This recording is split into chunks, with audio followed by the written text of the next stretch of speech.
To put it simply, when you're coming down the final stretch of the season, some games are just must win. Well, that's the exact scenario we have here tonight between the Mystic Schooners and Newport Gulls, two ball clubs separated by just half a game atop the South Division standings.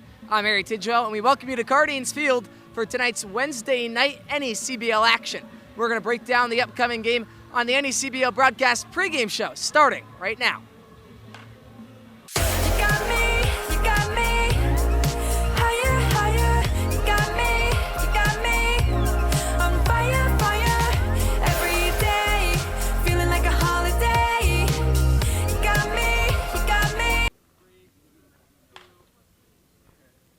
Welcome you back on the NECBL broadcast pregame show alongside Ernie Echevarria. I'm Harry Tidwell. And well, Ernie, with Adam Broski leaving about a week and a half ago, your catching duties behind the plate have really ramped up as of late. It's just about staying healthy during this part of the season. What do you put into your body on and off the field to make sure you're ready to go night in and night out? I mean, yeah, it sucks that Adam is not here. He was one of the great guys on the team. But I think it's just about recovery. That's the biggest thing for me. Getting good night's sleep, getting in the gym before the games, and stretching out. And it's been good so far, so we're excited to keep it going. Your offense has really ramped up as of late. You've been swinging the bat hot. You went through 3 bats the other day, I know, but you've been collecting hits left and right. And how did the Gulls get back on track offensively today after a low-scoring effort yesterday? Yeah, I think it's about sticking to our approach. I mean, we're going to hit the ball around. We have good hitters 1 through 9. So I think we just need to put some barrels on the balls. Some of them have been caught, but we just got to keep going, and we'll get back to it today. We'll see if the Newport Bats can ramp up today at 6:35 against the Mystic Schooners. The pregame show rolls on after this. Most people spend their time trying to fit in. Not me. I want to be all in. I want to be in too deep, in the moment, in the center of it all, in the room where it happens. In it to make a difference every single moment of every single day. So grit your teeth and smile. Be ready to take on adversity. Be ready to transform the world. Ready for whatever life has in store. So, you in?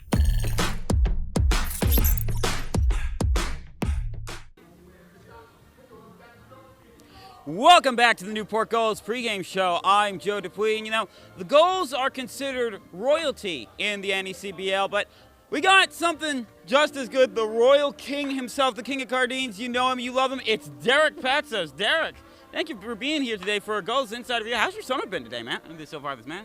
So far, so good. I've been doing a lot of fun stuff with the mascots, most likely. I usually don't even think that I'm going to be at more games often, but I know Gully usually goes to more games than me, so. Oh, yeah, Gully's at every game, and, you know, he's seeing all the stuff that's been going on. You've been here seeing some of the games that have been going on. How do you feel about how the Gulls have been doing so far this season compared to how they've done before? Let's just say the team is definitely doing good this year. Like getting a lot of runs, pitches, catches, runs, all that stuff, I think the team's doing really great this year. Yeah, we got 5 so far All-Stars going to the All-Star game, but we got a potential 6th in the form of Caden Cloud. And we're trying to get votes for him on Instagram, but, what would you say to the people that are on the fence about voting for Caden Cloud? Well, let's see. I do have a few recommendations. I think you should definitely vote for this guy. This guy definitely needs a raise, Get him onto the games, Absolutely, absolutely. Now, you mentioned Gully. You are probably the biggest fan I know of Gully, and also of Gully Jr., but, I've talked with your dad before. I've interviewed him. He said you're a big fan of mascots. So besides Gully and Gully Jr., who would you say is your favorite mascot in anything, really? Let me think. My guess would probably be Blades, because Blades recognizes me the most, and we've been friends for a long time, ever since I met him at the first Bruins game. Absolutely. We've had the mascots here, Blades included.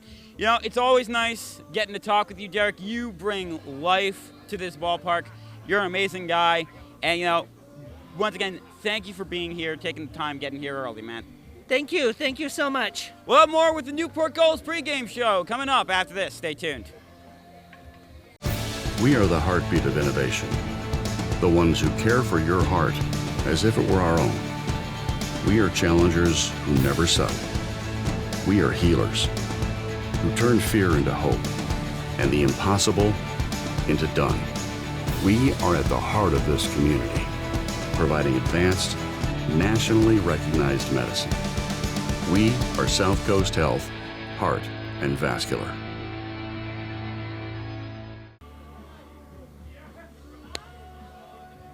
Welcome you back on the NECBL broadcast pregame show alongside hitting coach Teddy Regan. Coach Teddy, the Newport Gulls, the offensive consistency, it's been up and down as of late. Yesterday, just 2 runs in the contest against the Danbury Westerners, but a chance to get back on track against the Mystic Schooners team you guys have fared really well against. How do you go about just being more, bettering the approaches at the plate? That's a good way to put it, better approaches at the plate. Our plate discipline is lacking. We're chasing stuff down the field we shouldn't be chasing. We're swinging at some pitches. It's hard enough to hit a good pitch. So how do you hit a bad pitch? How do you do that? You don't. I don't know how you do that. So we got to get more consistent at the time when we have the opportunities to be consistent. Ball and play works. Got to have that. We strike out too much. We're trying to treat plate discipline very hard. Now, when you put runners on base, there's some games where you guys seem to be cashing in continuously, and there's other games where it seems like you guys are just leaving runners on base left and right. How do you go about continuing to get runners across home plate once they're able to work their way aboard? Again, what you started at the beginning, the approach. We need a better approach. We're looking for fastballs to hit the fastballs and chasing stuff down in the dirt. You can't do that. And we're taking, I told you before, we're taking the same swings at 0-2 where they're taking it 2-1, 3-1, 2-0. And we're taking it, can't do it. We got to cut our swings down, put the ball in play. Finally, Coach, the fans want to know, what do we think of my BP today at 1 through 10? It was impressive. Thank you. You're welcome. That means a lot. Well, the Gulls and Schooners face off at 6:35. It's must-see action. The team's just separated by half a game. You could tune in on NECBL Plus or come down to the ballpark. I'm Harry Tidwell. We'll see you in a little bit. Whoa. Who knew I would make it this far? They hated, they never believed me. Yeah, I would never drop the ball. I know I make it look easy. Yeah, Mayweather with the defense. Moment I gotta keep going. I'm shaking the dice and I'm kicking and rolling. They already know. Welcome back to the Newport Gulls pregame show. I'm Joe Dupuis, and I'm here with one of the newest additions of the Newport Gulls, local legend from Portsmouth, Nick Spanner. Nick, thank you for being here for a Gulls Eye View. How's your day been today, man? It's been great so far. I can't complain too much. No, you can't. Now, you're coming in late to the team compared to the rest of the guys here.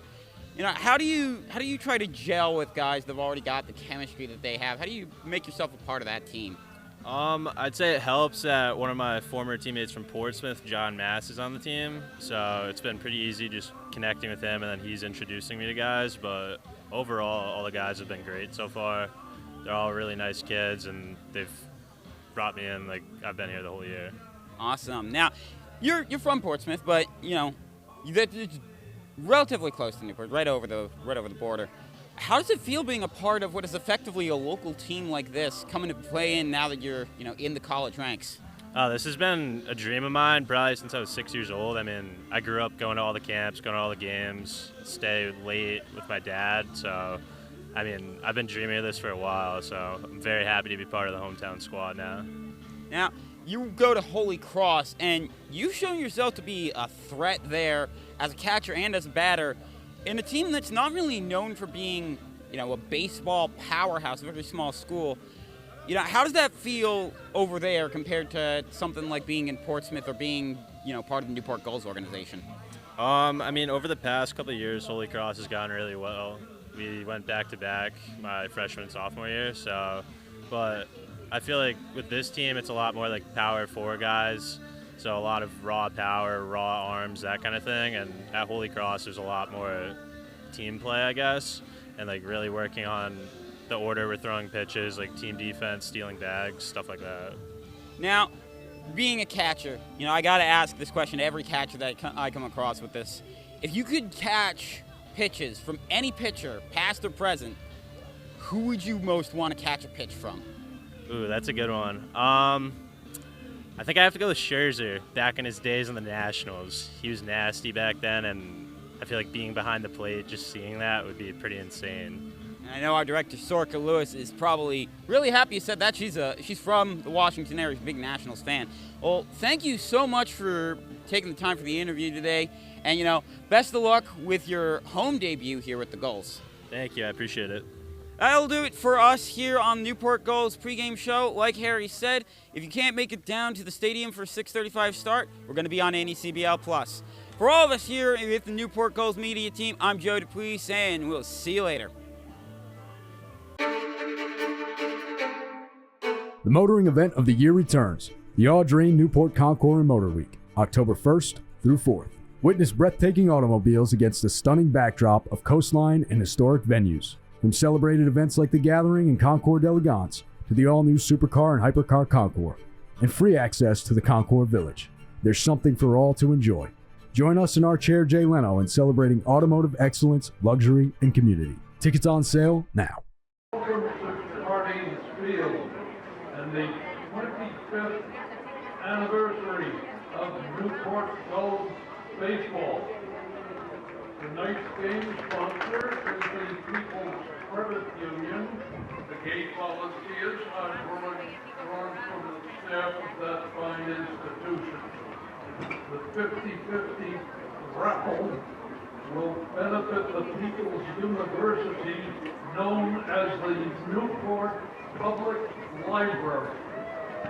The New England Collegiate Baseball League presents the Mystic Schooners versus your Newport Gulls.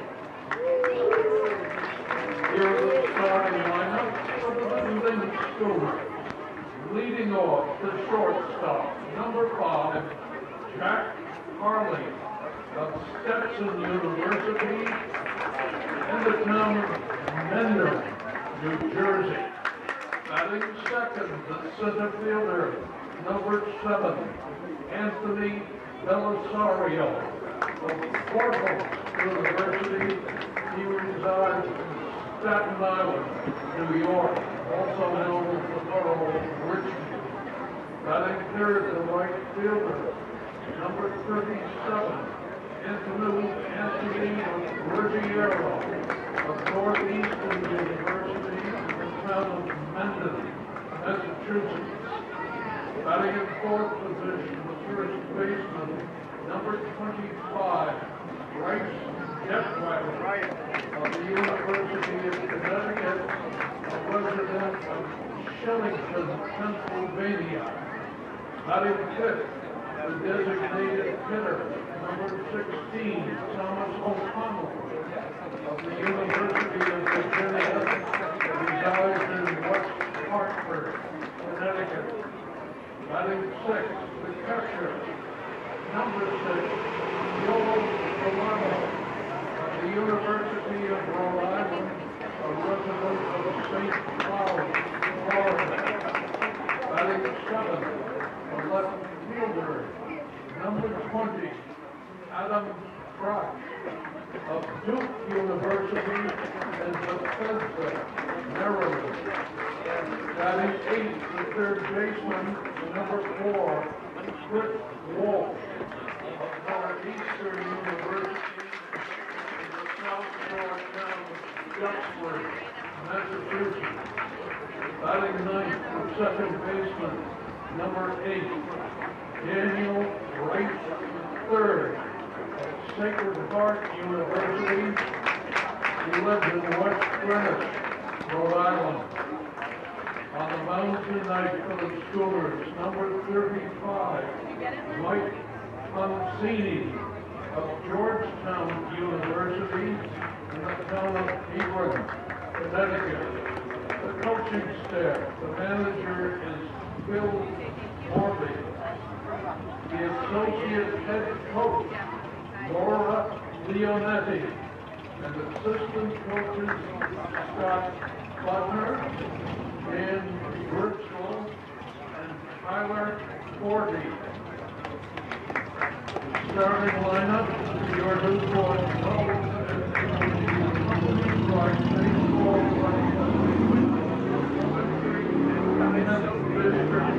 All-Stars. Leading off, the shortstop, number 5, Chuck Gandy. Stanford University, a resident of St. Simon's Island, Georgia. And his baseball buddies, Dennis Bellevino and Owen Smith. Batting second, second baseman, number 15, Kristen Salinas of Rutgers University in the town of Boone, North Carolina. And his baseball buddies, Dominic Durango and Nolan Promesky. Batting in third position, number 3, Colby Wallace of East Carolina University, resides in Bisco, North Carolina. And his baseball buddies, Jay Bissett and Decker Leclerc. Batting fourth, the first baseman, number 16, Devin Zyrowitz. He is from Coastal Carolina University, who resides in Imperial, Pennsylvania. And his baseball buddies, Dominic DeRobio and Chris Hines. Batting fifth, the designated hitter, number 25, Braxton Bremmel of East Carolina University in the town of Hickory, North Carolina.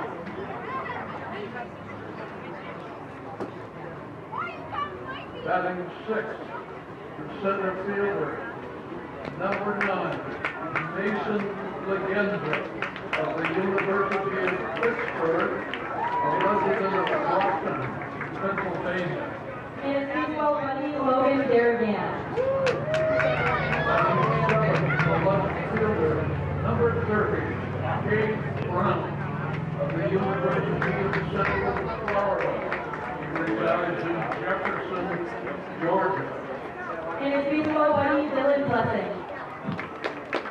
Batting in eighth position, the right fielder, number 23, Ryan Jarrow of Rutgers University in the city of Springport, New Jersey. And his baseball buddies, Sal DeRobio and Johnny Hines.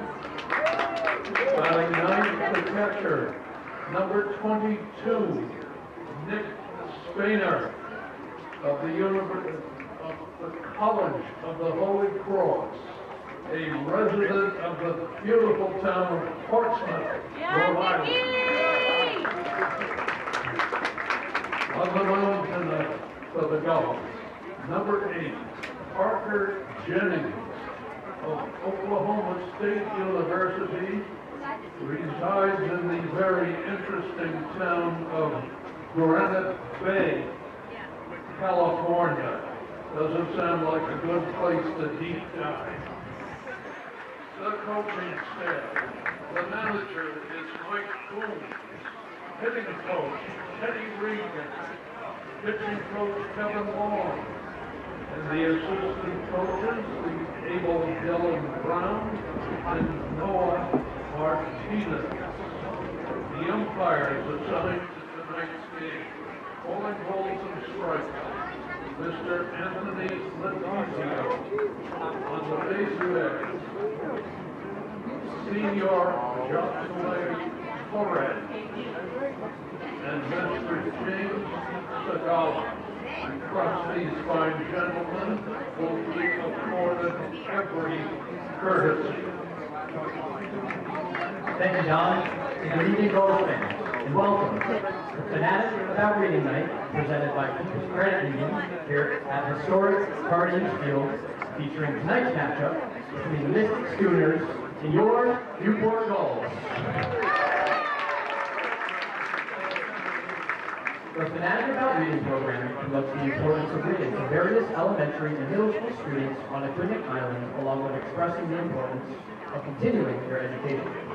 As part of the program, Newport Gulls players handed out bookmarks and asked students to make it a goal to read 4 books over the course of this past summer. During the first 2 weeks of June, People's Credit Union and the Newport Gulls hosted the Fanatic About Reading program across 8 local elementary and middle schools on Aquidneck Island this summer, and the Gulls read to over 3,000 children across 150 classrooms, some of whom join us on the field here today. The Newport Gulls are forever grateful that for the past 18 years, People's Credit Union has supported such an important event for our community and for our young Newport Gulls fans. And this relationship continues to grow. Back in May, People's Credit Union launched the Gully Youth Savings Account in partnership with the Gulls to encourage children to save by teaching them good financial habits. The program is designed for children of all ages and is a fun and tangible way for children to build good financial habits early on. On behalf of the Newport Gulls, thank you to People's Credit Union for continuing our wonderful relationships and partnerships across our community.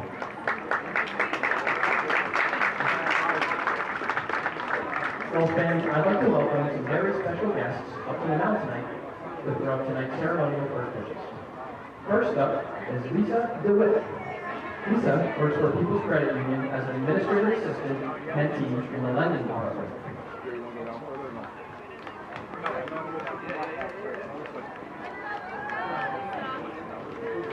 Very proud, Liza.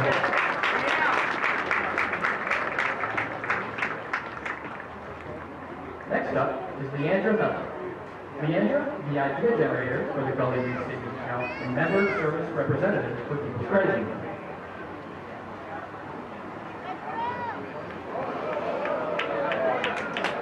Great job, Leandra.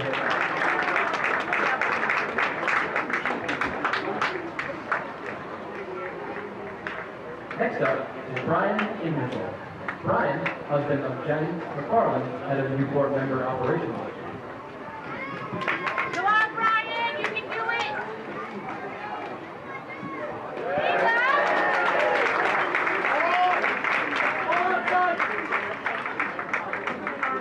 Next up is Chloe Scheifron. Chloe, daughter of Eric Scheifron, head of finance and risk for People's Credit Union.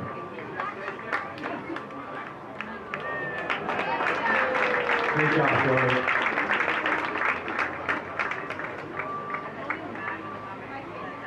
Next up to the mound is Chloe's sister, Kiara Scheifron. Kiara, daughter of Eric Scheifron, and the head of finance and risk for People's Credit Union. Great job, Kiara.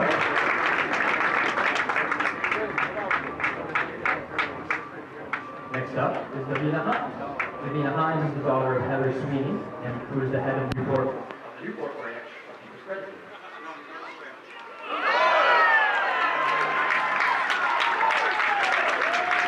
Great job, Davina.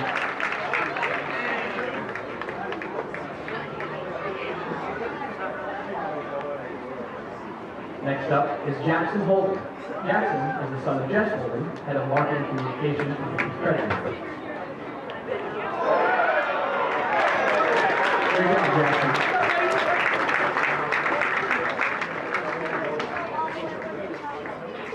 And last, but certainly not least, is Malulani Blackwood Martin.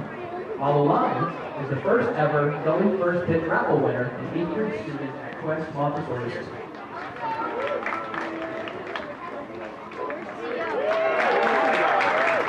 I didn't know we were finding a good run. Thank you again to People's Credit Union for sponsoring tonight's game. Ladies and gentlemen, at this time, I'd ask you to please rise if you are able and remove your caps for the presentation of our nation's colors.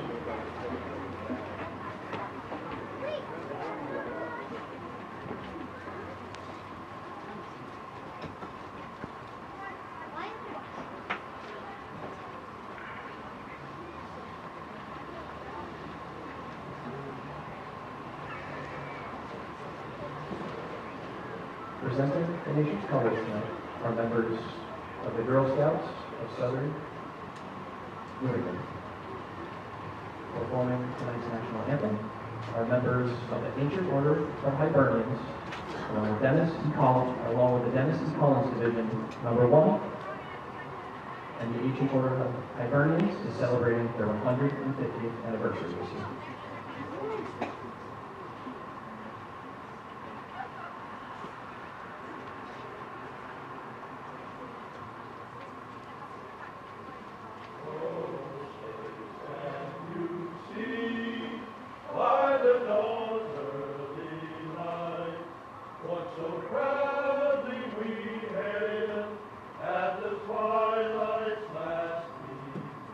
Whose bright stripes and bright stars through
When you enter this part of the NECBL season, games just matter a little bit more. And well, tonight the Mystic Schooners in Newport Gulls take center stage in a must-win game for both squads. Sitting just half a game apart, and with playoff implications on the line, expect some must-see action under the lights of Cardines Field. First pitch from NECBL Plus right after this.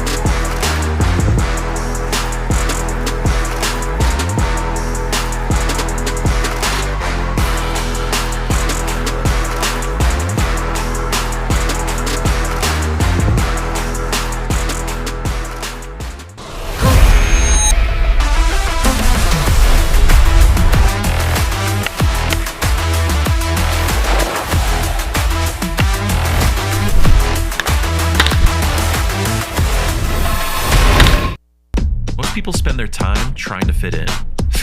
Not me. I want to be all in. I want to be in too deep, in the moment, in the center of it all, in the room where it happens. In it to make a difference every single moment of every single day. So grit your teeth and smile. Be ready to take on adversity. Be ready to transform the world. Ready for whatever life has in store. So, you in?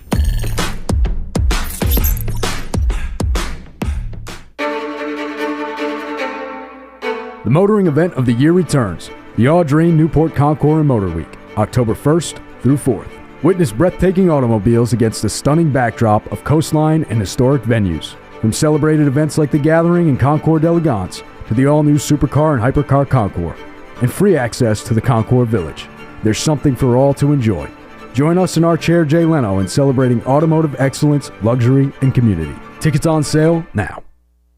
Welcome you back to Cardines Field between the 21-14 Mystic Schooners, the 21-15-1 Newport Gulls. We should be in for a good one. Joe Dupuis, Ford Anderson, I'm Harry Tidwell. We thank you so much for joining us tonight on NECBL Plus. Both these teams, guys, they come off of losses, but I want to start on the Mystic side of things, Ford. A loss to the Valley Blue Sox, one of the bottom teams in the South Division.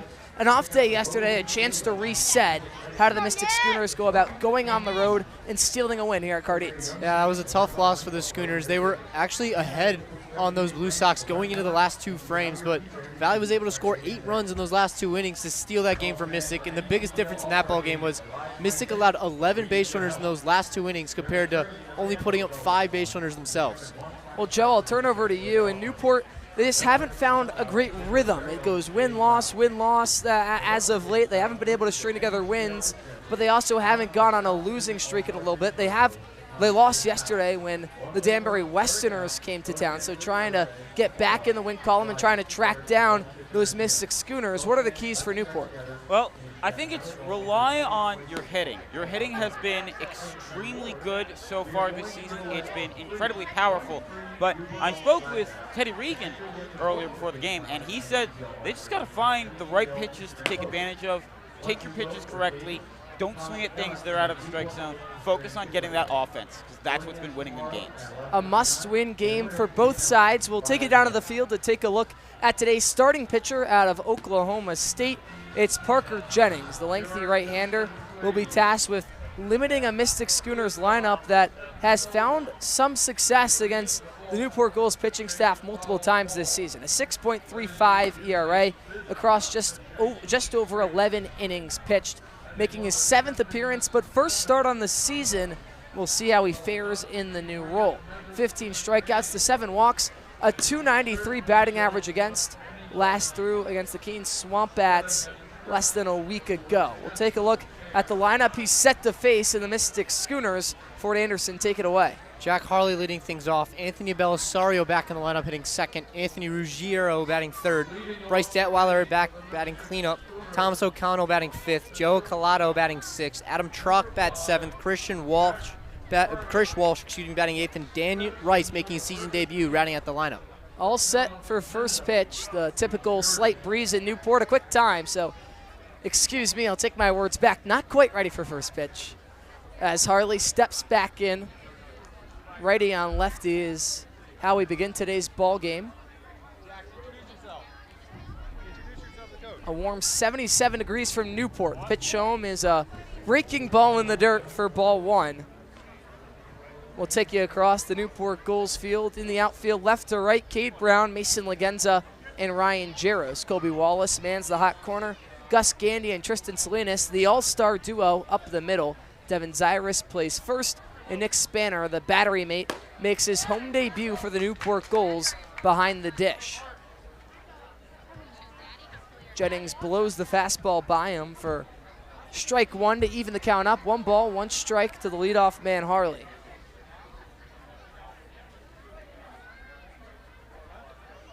Pitch out. Breaking ball catches the zone for strike 2. That's a great pitch there from Jennings after gassing up Harley with that high heat, changing up the eye level to go with the breaking ball. These are the situations that the Newport coaching staff put a lot of focus on after yesterday's loss, putting batters away when working ahead in the count. The Danbury Westerners were mashing in yesterday's contest. Extra base hits left and right, 6 of them to be exact. 6 out of their 10 hits, 7 when you factor in the home run, were good for extra bases. And a lot of them came with 2 strikes. It's a matter of finding more swings and misses, and that's exactly what Parker Jennings does right there. Jack Harley down via the K for out number 1. Jennings challenging him with the fastball at the top of the zone, zips it right past him, and in steps Anthony Belisario, the center fielder. And great work on Jennings. Getting that first batter of the game out, or first batter of the inning out, has been something that the Gulls have been overall struggling with so far this season. So getting one right here bodes well for the pitching staff. First pitch home is a breaking ball in the dirt for ball 1. Look at Belisario's numbers on the year, a .230 batting average, but a .404 on base. He's worked 22 walks, second best on the Mystic Schooners. Pitch home, popped up, drifting backwards and out of play into the street right behind Cardines. As the count evens up at sticks, 1 ball, 1 strike, 1 out in the top of the first to Anthony Belisario, trying to be the first base runner on either side. Parker Jennings looking to settle into his first start of the season. The 1-1 home, upstairs for ball 2. Going back to that foul ball, I was on camera yesterday with that game against Danbury. Saw one of the foul balls that went onto America's Cup Avenue nearly hit a car waiting for the red light. So you got to be careful with some of these NECBL guys with foul balls. Not a fun red light to wait at, especially during game time, and not a fun pitch to see flying into center field if you're Parker Jennings and the Newport Gulls. Belisario roped that one straight back up the middle. Picks up the first hit of the ball game, the first base runner for the Mystic Schooners via the 1-out single. And that's got to feel great for Belisario, playing his first game back since last Thursday, where he went 0 for 4 in the second game of that Danbury doubleheader. Belisario taking a couple days off after, unfortunately, one of his UConn teammates' parents passed away. So he went up there for the funeral, is now back. That's got to feel great for him. That's right, being able to get back on the field and collect a base hit right away, get back into your groove of things. The first pitch home to Ruggiero, a fastball for strike 1. Of course, Belisario in the transfer portal. It's going to be interesting seeing where he goes next season with the season starts for college baseball. Pickoff move over towards first, and the center fielder Belisario dives back in safely. I actually forgot to mention Belisario did just transfer to Gardner-Webb University. The Running Bulldogs down in North Carolina. There you go. No balls, 1 strike, 1 out. Pitch home from Jennings in the dirt for ball 1. And this is another guy who was in the portal, Ruggiero, now a Rhode Island Ram after playing his freshman year at Northeastern. And he's been swinging such a hot bat, especially after he transferred and found a new home. Has 6 home runs this summer, which is second in the NECBL. He had loads of success when Newport last went to Mystic, a 2-home run performance for number 37.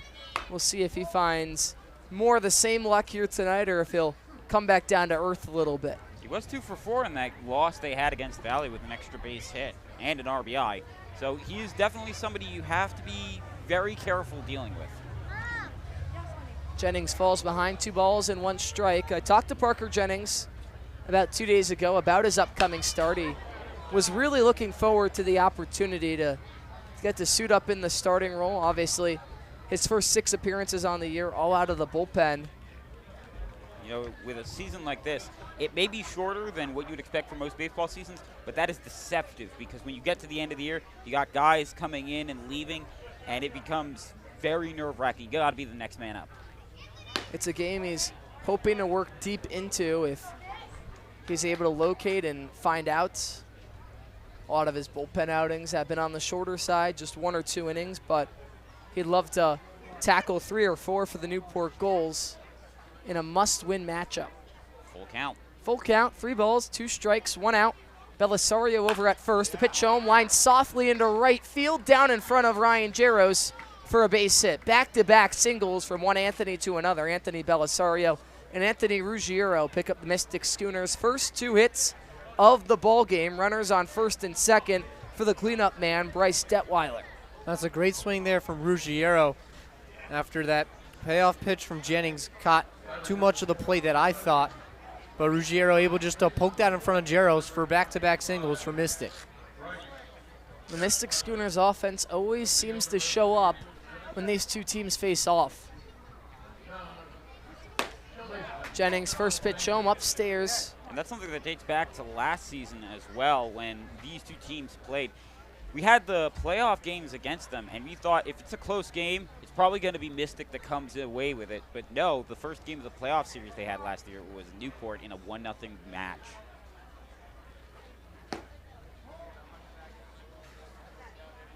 Pitch home is ball number 2 in the dirt. Detweiler in only his 2nd game back after quite a long break. His first one was on the 19th against Ocean State.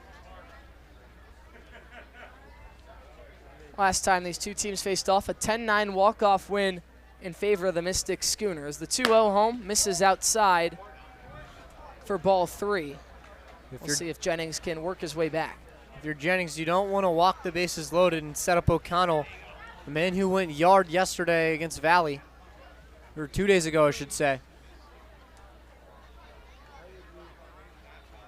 Jennings kicks and fires the 3-0 home right down Broadway for strike number 1. O'Connell, the man that stands on deck. 3 home runs on the season, tied for 3rd most among all Mystic Schooners. Such a big power threat, you're right, Ford. You'd want to try and pick up out number 2 right here, right now, if you're Parker Jennings. The 3-1 home got him with the fastball upstairs, and the count runs full for the 2nd at-bat in a row. That's a great pitch there from Jennings, but a comforting swing from Detweiler, who did appear in that Ocean State game, but after the first pitch he saw, he swung in, missed at it, and had to be removed from the game after he re-aggravated his ankle. 3 balls, 2 strikes. The last batter around, Ruggiero picked up the 3-2 single. What happens to Detweiler? He walks on a fastball down low. So the bases are indeed loaded with 1 out in the top of the 1st. Trouble a brew for the Newport Gulls as Thomas O'Connell, the left-hander, stands in a prime RBI opportunity. O'Connell, 15 RBIs on the season. He's averaging over an RBI, just under an RBI per hit, 16 hits to 15 RBIs. He seems to always come up in these scenarios with runners on base, Joe. And a stadium like this, it's a hitter's ballpark. We've mentioned this before on the broadcast. Other people that have come in here have mentioned it on the broadcast. So I'm sure he would really like to get an extra base hit, drive 1, maybe 2 guys home. First pitch misses for ball 1, up and in. The 1 out. Breaking ball in there for strike 1. That's got to feel comforting for Jennings after that walk to Detweiler. This is a big pitch upcoming. If you're Jennings, you don't want to fall behind O'Connell and have to work your way back. 1 ball, 1 strike, 1 out. Ground ball up the middle, could be two. Salinas flips to Gandy. Gandy over to Zyrus. Double play.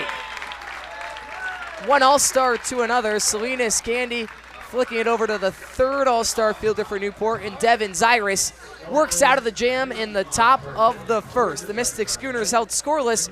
Could the Newport Gulls grab an early lead? Find out up next on NECBL Plus. I'm turning dreams into reality. In the lab with the formula and chemistry. The memories spark and motivate and make the industry shake. We put the balls in the breaks. I'm talking one chance at best, yes. Painting pictures for the culture, keep the brushes fresh. Flip the cover, work the drummer, passion never rests. Freedom is our teacher under pressure, now we blessed. Yeah, it's one art, one shot, now the future is yours. Let's go. Stadionic's primary goal is to maximize fan safety and amplify the fan experience so that you or your client get exactly what you envision. Welcome into beautiful Chapel Hill, North Carolina. It's downright gorgeous.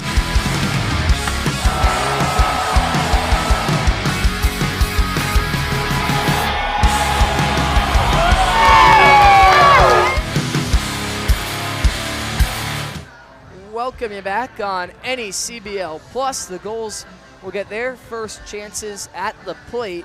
But before we get into the batting lineup for the Gulls, let's take a look at the field for the Mystic Schooners. Left to right in the outfield is Adam Trock in left, Anthony Belisario in center, Anthony Ruggiero in right, Bryce Detwell at first, Dan Rice at second, Jack Harley at short, Chris Walsh at third, and behind the dish, Nichelle Collado. And pitching on the mound for the Schooners, number 35, the grad student going to be at Georgetown University, Mike Poncini, the Hebron, Connecticut native. Played his first 4 years for the Quinnipiac University Bobcats, but has decided to transfer to use his grad year at Georgetown. Well, he doesn't have an easy task today, especially to face early. As we take a look at the Newport Gulls batting lineup, Gus Gandy and Tristan Salinas bat 1 and 2. Followed by Colby Wallace, who's found extra base hit after extra base hit as of late. Devin Zyrus bats cleanup, followed by the DH Braxton Trammell and center fielder Mason Legenza. Cade Brown in the 7th spot, and then Ryan Jaros and the catcher Nick Spanner round out today's Newport Gulls batting lineup. I mentioned it during the top of the first. Gus Gandy, Tristan Salinas, and Devin Zyrus, the 3 All-Star nominees for the Newport Gulls, honorees I should say, for the Newport Gulls, heading up to Sanford for Sunday's All-Star contest alongside 2 pitchers, Jake Kennedy and Will Taylor. Also a chance for fans to vote in Newport's All-Star fan vote nominee in Caden Cloud. Voting available on the NECBL Instagram until Thursday at 11:59 p.m. And Mike Poncini, funny enough, is also the Mystic Schooners All-Star fan vote nominee, so he'll be trying to earn himself some votes here tonight. The first pitch to Gandy is fouled off for strike 1. And I can tell you that race is extremely close between quite a few guys in the South Division. You're right. Aiden Stern and Caden Cloud have really stolen the show a little bit, but still a couple of other names in the mix. A pop-up left side of the infield, Walsh underneath it, makes the catch for out number 1. Gandy just a little too far underneath it. Would have been a home run in an elevator shaft, but instead, just an easy infield pop-up for out number 1. Great start there for Poncini. Likes to work quickly through these batters. The guy likes to pitch to contact, so that's exactly how you want to start. Same thing with what happened with Parker Jennings. You know, get that first out, and it can maybe help give you some confidence to start the inning. Now Tristan Salinas, the team lead in batting average at .340, lines one softly into center field, rushing in and making the catch, Belisario.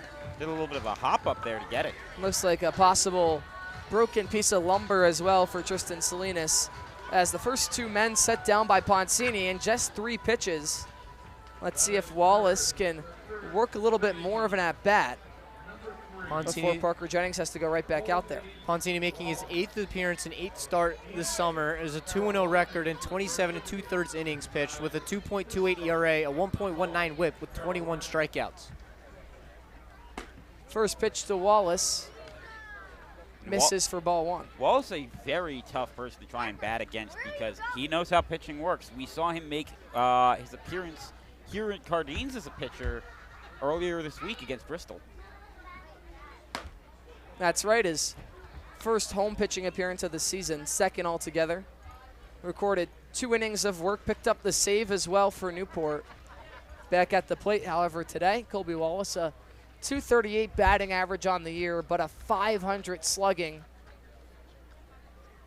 from 6 extra base hits, including 2 home runs. Count moves to 2-1 on the fastball, low and away.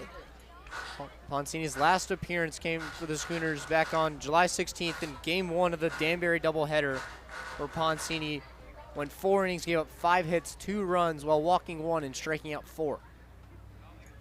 The 2-1. Soft line drive up the middle, moving over Belisario with room. Makes the catch for out number 3. 1, 2, 3 go the goalies. Poncini working efficiently in the bottom of the first. The top of the second coming up next. Stick with us on NECBL Plus. Every pitch, every hit, every moment that matters. From youth baseball to the professional leagues, this is where the next generation of players takes the field. The passion, the intensity, the pursuit of greatness. From future stars to unforgettable moments, every game tells a story, live and on demand all season long. Watch the future of the game unfold. Watch on HomeTeamLive.com.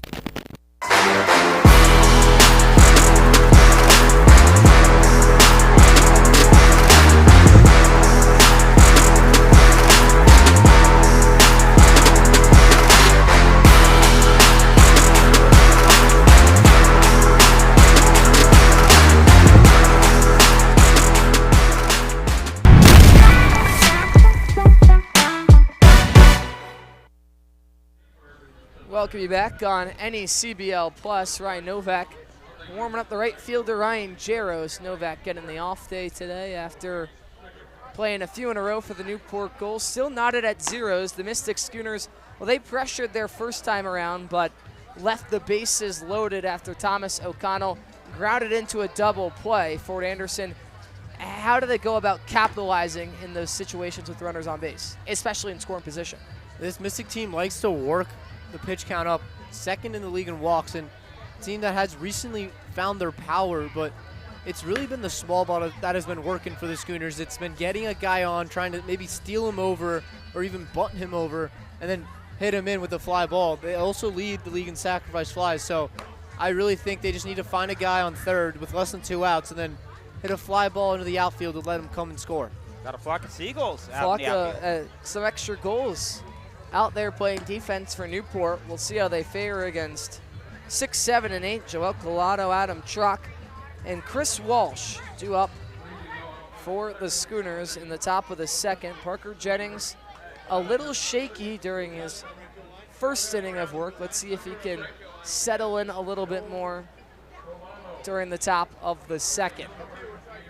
Collado selected to start as the designated hitter for the South Division in the NECBL All-Star game, alongside Jack Harley, who is a reserve second base infielder for the South Division, Anthony Ruggiero, a reserve outfielder, as well as the Home Run Derby participator.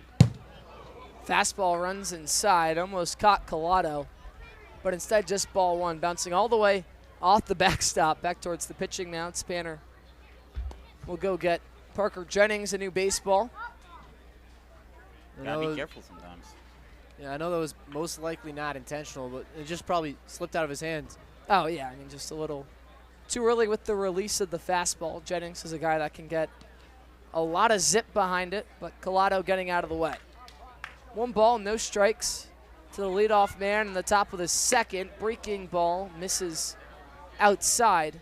Count moves to 2-0. That's not a bad pitch to throw off of that inside fastball, but Collado able to take it, as Jennings just missed that too far outside. 2-0 home from Jennings. Upstairs, way above the eyes of Collado, and the count moves to 3-0. Collado trying to redeem himself from the last time he was, playing, which was against Valley. Didn't have a single hit, although he did get walked. He actually struck out twice, though. Jennings already one walk in his box score on the day, and he issues a 4-pitch walk to the first batter he faces in the top of the second. Joel Collado will trot on down to the first base bag, give way to Adam Trock. The lefty playing left field today. His first opportunity at the plate. Resident of Bethesda, Maryland, which I got to give a shout out to my buddy Phil, who's practically a brother of mine. He works for the YMCA down in Bethesda, Chevy Chase. Trock making his debut and first pitch swinging, and the fly ball out to center field. Tracked down by Mason Lagenza. That sure would have been a loud start to his NECBL career, but instead just a long out number 1. I was just about to say that Trock has been swinging such a hot bat as of late. Has a hit in all 4 of the games he's played in since coming back. After injuring himself, he had suffered a sprained MCL in the 3rd game of the season at the Vineyard. Yeah, I lost track of his name on the stat sheet because he's all the way at the top. That's why I thought it was his debut for just a second. His debut against the Gulls. He hasn't played Newport so far this season. A .381 batting average through 7 games played. Chris Walsh also hasn't played against the Gulls. This is only his 7th appearance on the season. Yeah, Walsh so far in the year hasn't found as much luck. Just a 154 on base, and he swings through the fastball as the count evens up 1-1. 2 hits across his first 13 at-bats, both of those singles, but he's done a great job getting on base, that's for sure. He's worked 8 walks, moves the OBP all the way up to 500. And 1 ball, 1 strike, 1 out, 1 runner on, and Collado over at first and pop back into the netting for strike 2. Stadionic, the official netting and facility partner of the New England League. Stadionic's netting, wall padding, and facility solutions have been featured in Major League Baseball venues, including Citi Field, home of the New York Mets, and Truist Park, home of the Atlanta Braves, as well as collegiate facilities throughout the country. Think Florida, North Carolina, Clemson, Texas, and many more. The 1-2 misses in the dirt. 2 balls, 2 strikes. From design to fabrication to installation, Stadionic is making sports facilities iconic. That was a beautiful block there by Spanner to hold Collado at first. Collado, not a guy with a lot of speed, but he does have a stolen base in his only attempt. But that's a great job there from Spanner. That's the thing that you only get credit for if it gets by you, but great stuff there. We saw more seagulls landing out in left field over there. And an entire family coming down to watch. Spanner had his work cut out for him in his NECBL debut. They faced off against the Vermont Mountaineers, who lead the league in stolen bases at 143. The Mystic Schooners, one of 3 teams with triple digits. So we'll see if they turn up the aggressiveness as well, but they don't need to just yet as Chris Walsh works his 9th walk of the year. So 2 men on with no outs now to the 9-hole. 2 men on with 1 out, to the 9-hole, Daniel Rice. Rice making his season debut for the Schooners. Will be a senior at Sacred Heart University. This past season, for his junior year, he played in 6 games and had a .300 batting average, over 46 at-bats, to go 7 ribbies, 4 walks, and he did not get a stolen base, 0 for 1 on his only attempt. Pitching coach Kevin Long out there. Looks like the Mystic bullpen scared away the flock of Gulls, now flying across the outfield grass. Flying all over the place. It's now. A fitting name for it. It's a fitting name to say the least. Well, we are right on the ocean. The dock is actually all the way in the parking lot that a lot of us have parked. If you go past the first base line, or third base line, I apologize. We'll see if Coach Kevin Long's word of encouragement can help work Parker Jennings out of yet another jam. He worked out of the bases loaded jam in the first. Now 2 runners on with 1 out in Daniel Rice before the Mystic Schooners batting order turns back over to the top. This is exactly what Mystic likes to do. They like to work on base via walks and try to make some chaos happen. First pitch catches the outside for strike 1. Rice, a bit of a local kid himself. He's actually from West Greenwich, Rhode Island. across the Newport Pell Bridge, go a little bit farther up Route 4, and you'll find it. Rice is, in fact, making his Mystic Schooners debut. The 0-1 home. Popped up, left side. Cade Brown moving in on it. Gus Gandy moving backwards makes the catch. Good vocalizing out there by Gandy. You could hear him all the way from up here in the booth calling off Cade Brown, who was rushing in from left field. Newport picks up out number 2 as Jack Hartley digs in for his second at-bat. He was put away by the K his first time around. You know, with that pop-up, I'm surprised he saw it amongst all the white feathers that were in the sky. Seriously, Joe. Found a way to track it in. Well, now it's the Schooner shortstop turn, and Harley, righty on lefty. First pitch, home. Misses up and away for ball 1.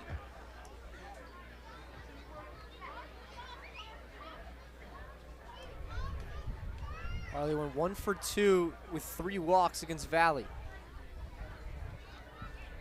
1 ball, no strikes, 2 outs. Jennings once again misses up and away and in and out of the glove of Spanner. So Collado and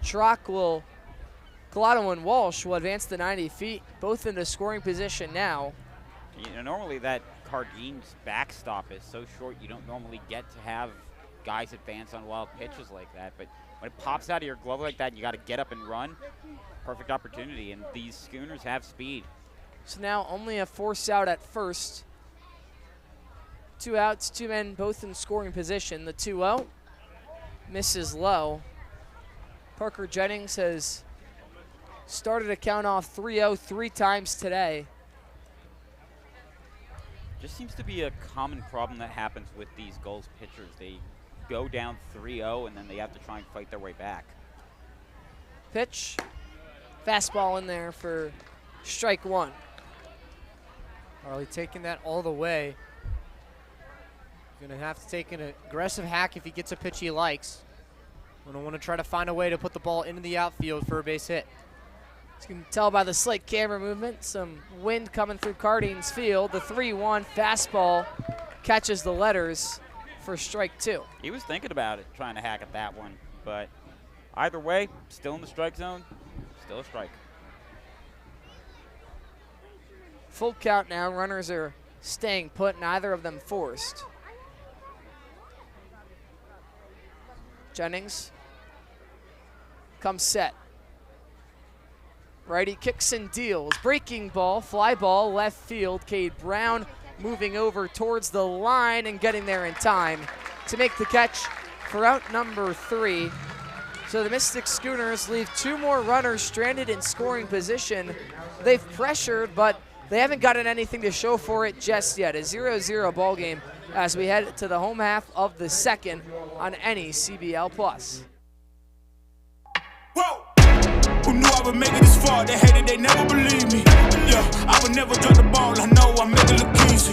Yeah, Mayweather with the defense. Moment I gotta keep going. I'm shaking the dice and I'm kicking and rolling. They already know. We are the heartbeat of innovation. The ones who care for your heart as if it were our own. We are challengers who never settle. We are healers who turn fear into hope and the impossible into done. We are at the heart of this community, providing advanced, nationally recognized medicine. We are South Coast Health, Heart and Vascular.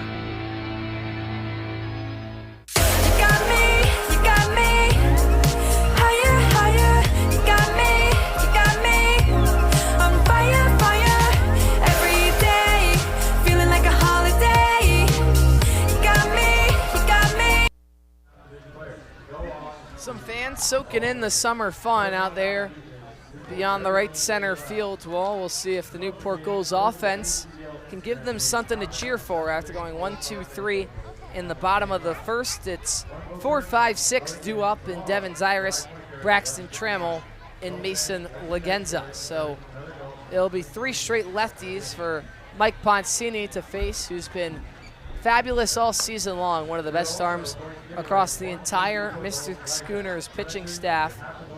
We'll see if he can continue to mow down the goalies. Packed house here tonight. Packed house is right. And All the way we saw down the our- guys out there past the fence. I don't know if that's necessarily the best place you want to be having a house, considering the Gulls are known for a lot of power. That seems like a bad idea to be sitting out there when a Gulls game is going on. You definitely want to have the window repairman's number on standby. Yeah, between driving around in the roads in the back and living out there in the front, great place, beautiful stadium, historic. I can only imagine, though, insurance rates got to be high for either of those. Poncini, a returning Schooner, pitched in 10 games last summer in 27 innings pitched at a 5.67 ERA. So Poncini's already surpassed his inning total from last summer. Devin Zyrus, 492 on base. He's getting on just about half the time, paired with a 344 batting average.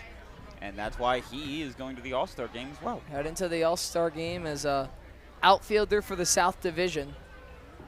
He's been so versatile, though, for the Gulls in the field this year. As not only has he played left, center, and right, he's also done some work at the first base bag as well.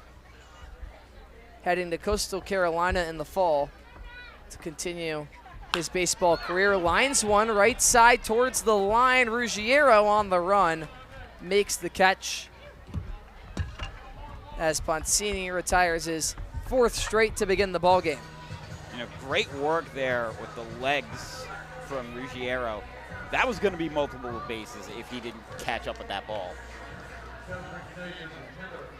Now Braxton Trammell, who offers a whole lot of power for Newport, named to the NECBL honor roll for his play across the last week. He's going to be going to the home run derby for the All-Star game. That's Brandon Larson. I thought it was Trammell. That is my bad. No, I you're apologize. Good. You're good. But regardless, this is what the Gulls do is every part of their lineup can be an offensive threat. You can't underestimate anybody no matter what part of the lineup you're facing.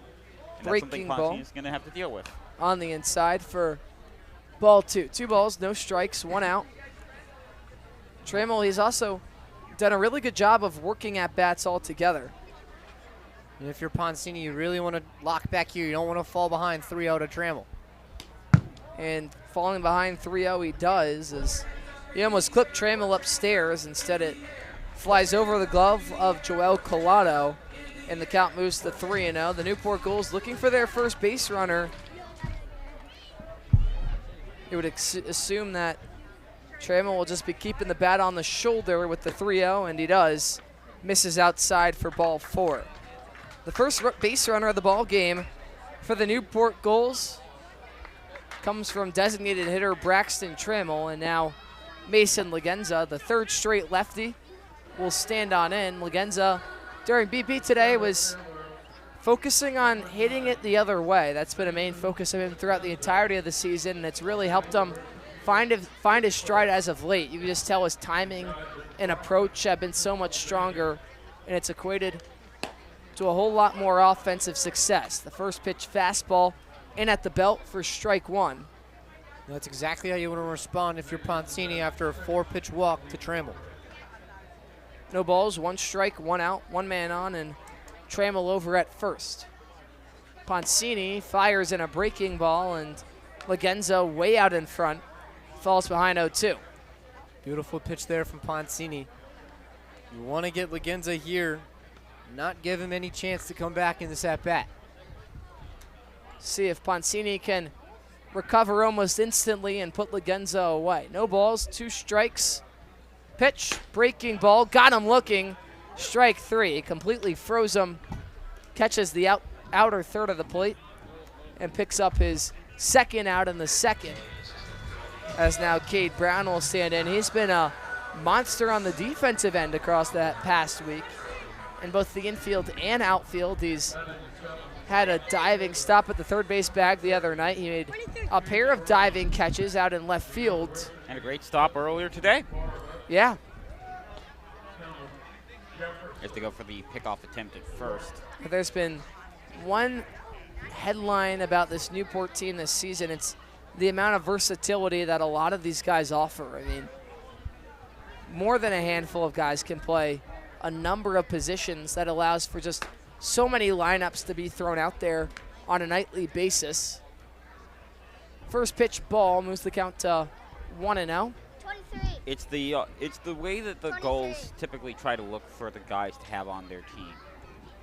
They always try to look for the power guys. 1-0 at the top of the zone, and the count evens up at sticks. Brown also a returner from last year alongside Ryan Novak, and transferred in the middle of the year, going to UCF next year. Swing and a miss on the breaking ball. Gets it to a 2-strike count. 1 ball, 2 strikes. Poncini 1 pitch away from striking out back-to-back goals and working out of the bottom of the second. Righty on righty. Poncini kicks and fires and got him swinging for strike 3. A breaking ball that finishes about half a foot below the zone. Gets Cade Brown to chase down low. That'll do it through 2 innings of play. Still knotted at zeros between the Schooners and Gulls on any CBL Plus.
A quick look at the best seats in the house. The Newport Gulls, they raffle those 2 rocking chairs off every game in today's Lucky Winners. Gonna take in the action from that exclusive angle. We also got to see a little bit of the Moz donut eating contest with the giant donuts as we see the finishing alongside Will Coleman deciding a winner. And there you have it. I don't know which of those guys won, but they both sure looked like they had a lot of donuts still left in their mouth. I think both of them wins because they get to keep the donut. I gotta wonder what you would do for a strategy there in that kind of contest. I think I'm breaking it apart. I think that's how I'd go about things. What's the strategy for the Mystic Schooners, who just haven't been able to capitalize with runners in scoring position? They've had runners on second and third across the first and the second, but no runs to show for it in a scoreless contest so far. Anthony Belisario, Anthony Ruggiero, and Bryce Detweiler, 2, 3, 4, due up for the Mystic Schooners. Parker Jennings out there for his 3rd inning of work. Fires one into the zone for strike 1. If you're Mystic, you can't phase away from that game plan of just working the pitch counts. I mean, you've gotten the base runners, just haven't been able to cash them in yet. The 0-1 on the inside, misses. 1 ball, 1 strike. Count evens up. Belisario picked up a single his first time up, lined it right back up the middle. Almost gave Jennings a haircut. The 0-1. Right again, just grounded right back up the middle. That might have caught Jennings, in fact. He appears to be okay. But back-to-back singles from Anthony Belisario as he shoots it right past Jennings on the mound and into center field. Exactly what you want to do if you're Mystic. Great job there from Belisario. Now if you're Mystic, I'd wonder if maybe they should try to send Belisario or possibly even a hit and run with Ruggiero, who's been swinging that great bat. Gulls defense more employing a bend but don't break kind of style when it comes to the fielding. It's exactly how it's been. A pitch in the dirt for ball 1. You know, it hasn't always been, successful, but I mean, when you've got a positive record, at least it's working in some capacity. You just got to try and find a way to shore it up. Jennings looks over at first, now eyes down home. The 1-0 home, in the dirt again for ball 2. Go, bro, get yours. Just because you got somebody on first, that doesn't necessarily mean that you're going to be doing excessively well. The game yesterday against Danbury, They actually managed to pick off in a rundown one of the batters. Jennings already over 40 pitches on the outing, and the count moves to 3-0 after the breaking ball misses in the dirt. So he hasn't been incredibly efficient. He's throwing strikes less than half the time, and you wonder if manager Mike Coombs will make the switch down to the bullpen sooner rather than later. A pickoff move over towards first. Belisario back in, standing up. Belisario was not expecting that pickoff attempt, but luckily able to just make it back in time. Curious if Ruggiero will get a green light here. Probably not, but something to keep an eye on. 3-0. Misses low and away. So a 4-pitch walk issued to Ruggiero after the base hit from Belisario. Puts 2 men on with no outs for the cleanup man, Detweiler. The Mystic Schooners, let's see if they can cash in the third time, and the third time's the charm, that's what they say. And it seems like they're destined to get themselves on the board.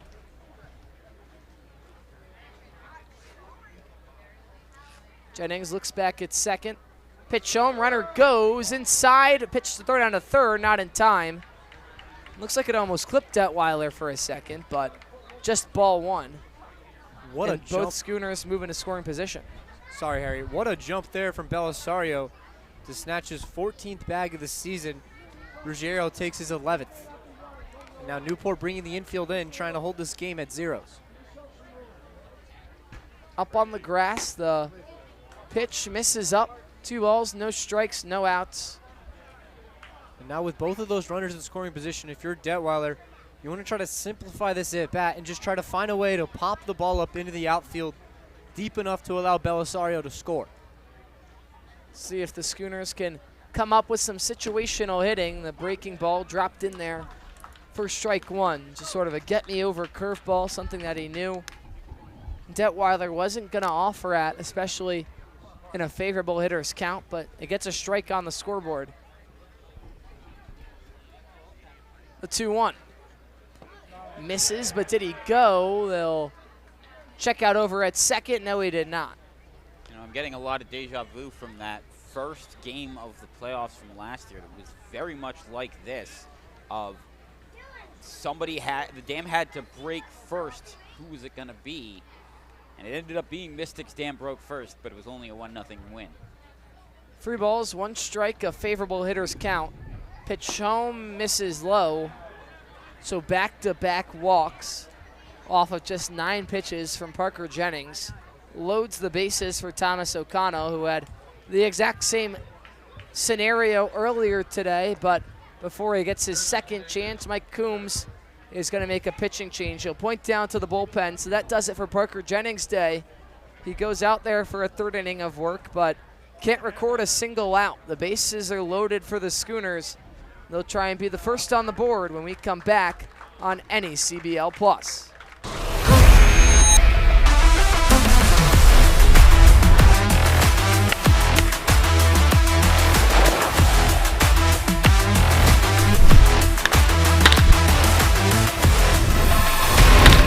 Looking to show off your Newport Gulls pride? Swing by the Goalie Shop, your official home for Gulls gear. From t-shirts and hoodies to hats and limited edition merch, we've got everything you need to rep Newport in style. Located right inside historic Cardines Field, or shop online anytime at newportgulls.com and click on the Goalie Shop. Don't miss out, grab your gear today and join the best fans in summer baseball. The Goalie Shop, where Gulls fans gear up.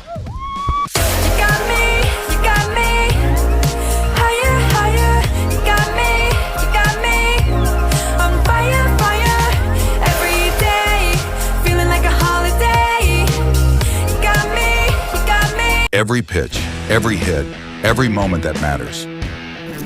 From youth baseball to the professional leagues, this is where the next generation of players takes the field. The passion, the intensity, the pursuit of greatness. From future stars to unforgettable moments, every game tells a story, live and on demand all season long. Watch the future of the game unfold. Watch on HomeTeamLive.com.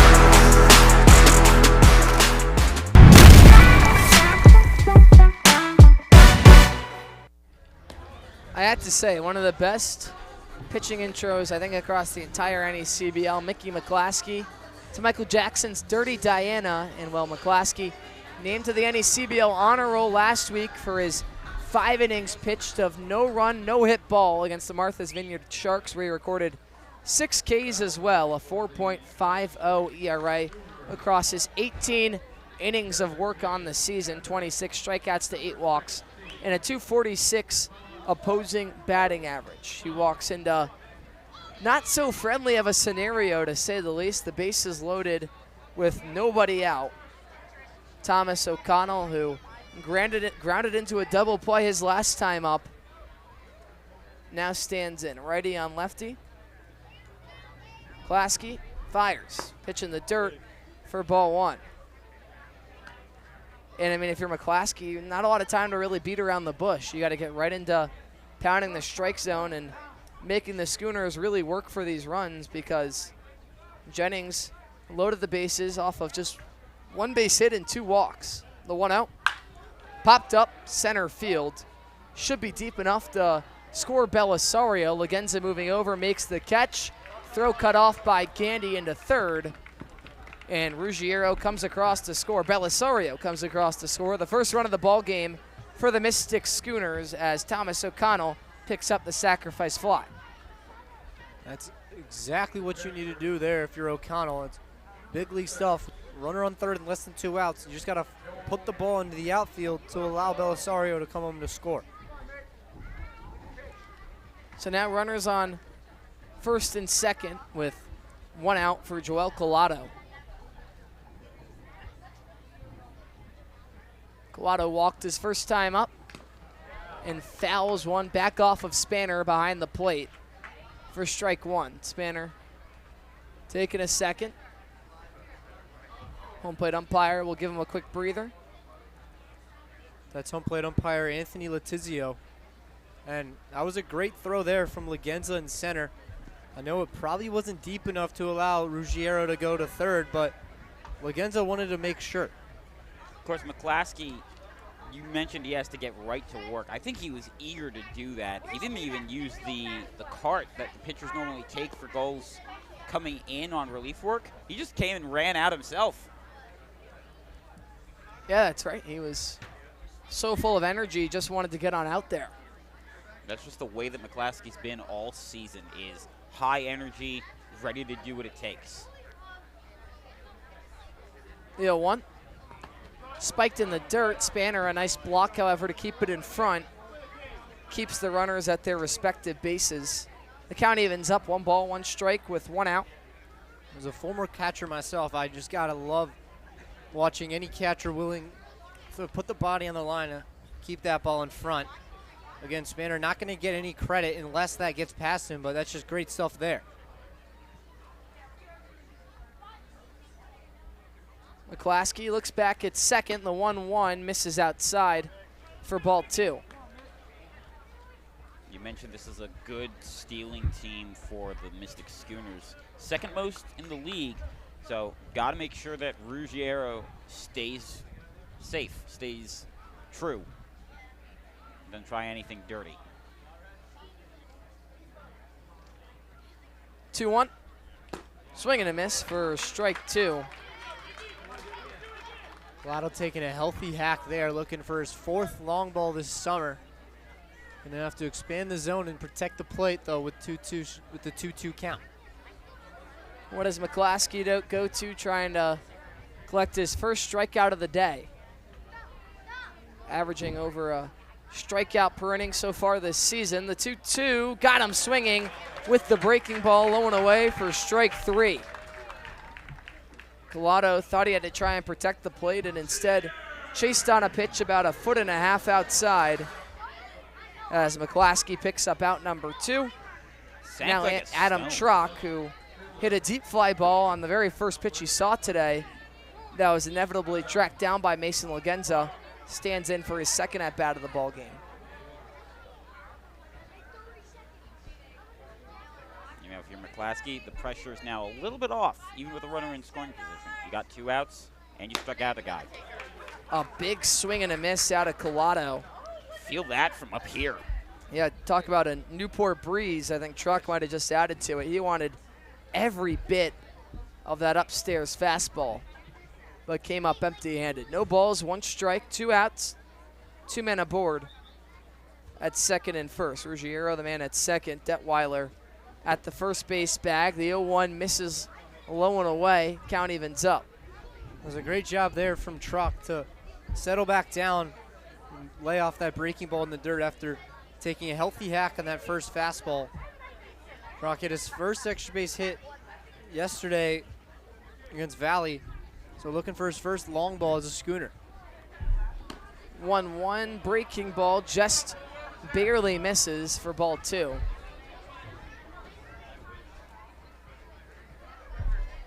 Got to be thinking, just get out of this one as best as you can. Don't let the position you came in get ahead of you. 2-1 from McClaskey is fouled off backwards into the netting. The Deuces go wild in the top of the third. 2 balls, 2 strikes, 2 outs with 2 runners on. You know, as a media team member, whenever the ball gets fouled backwards like that, I always worry about the camera that we have over there and if that gets dislodged. So, thankfully, hit the netting before it hit the fence. Trock, who's been red hot with the Schooners in his limited action so far this season, completely fooled by the breaking ball. Back-to-back Ks by McClaskey. Gets Newport out of the top of the third, but not before the Mystic Schooners get one across on the Thomas O'Connell sacrifice fly. A 1-0 ball game. Let's see if the Newport can get the bats going on any CBL Plus.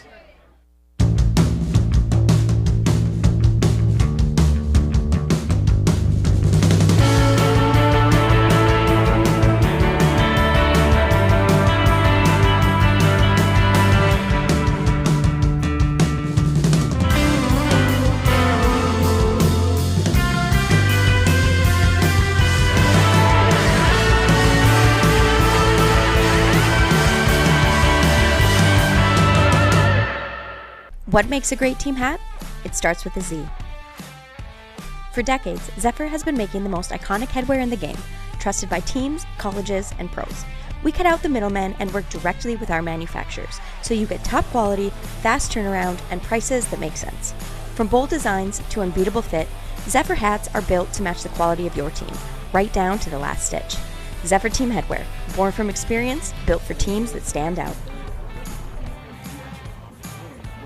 Welcome back to Cardinals Field. I'm Veronica Borelli, and this week, 3 of Newport's players were featured on the NECBL Honor Roll, including Braxton Trammell, Mickey McClaskey, and Victor Frederick.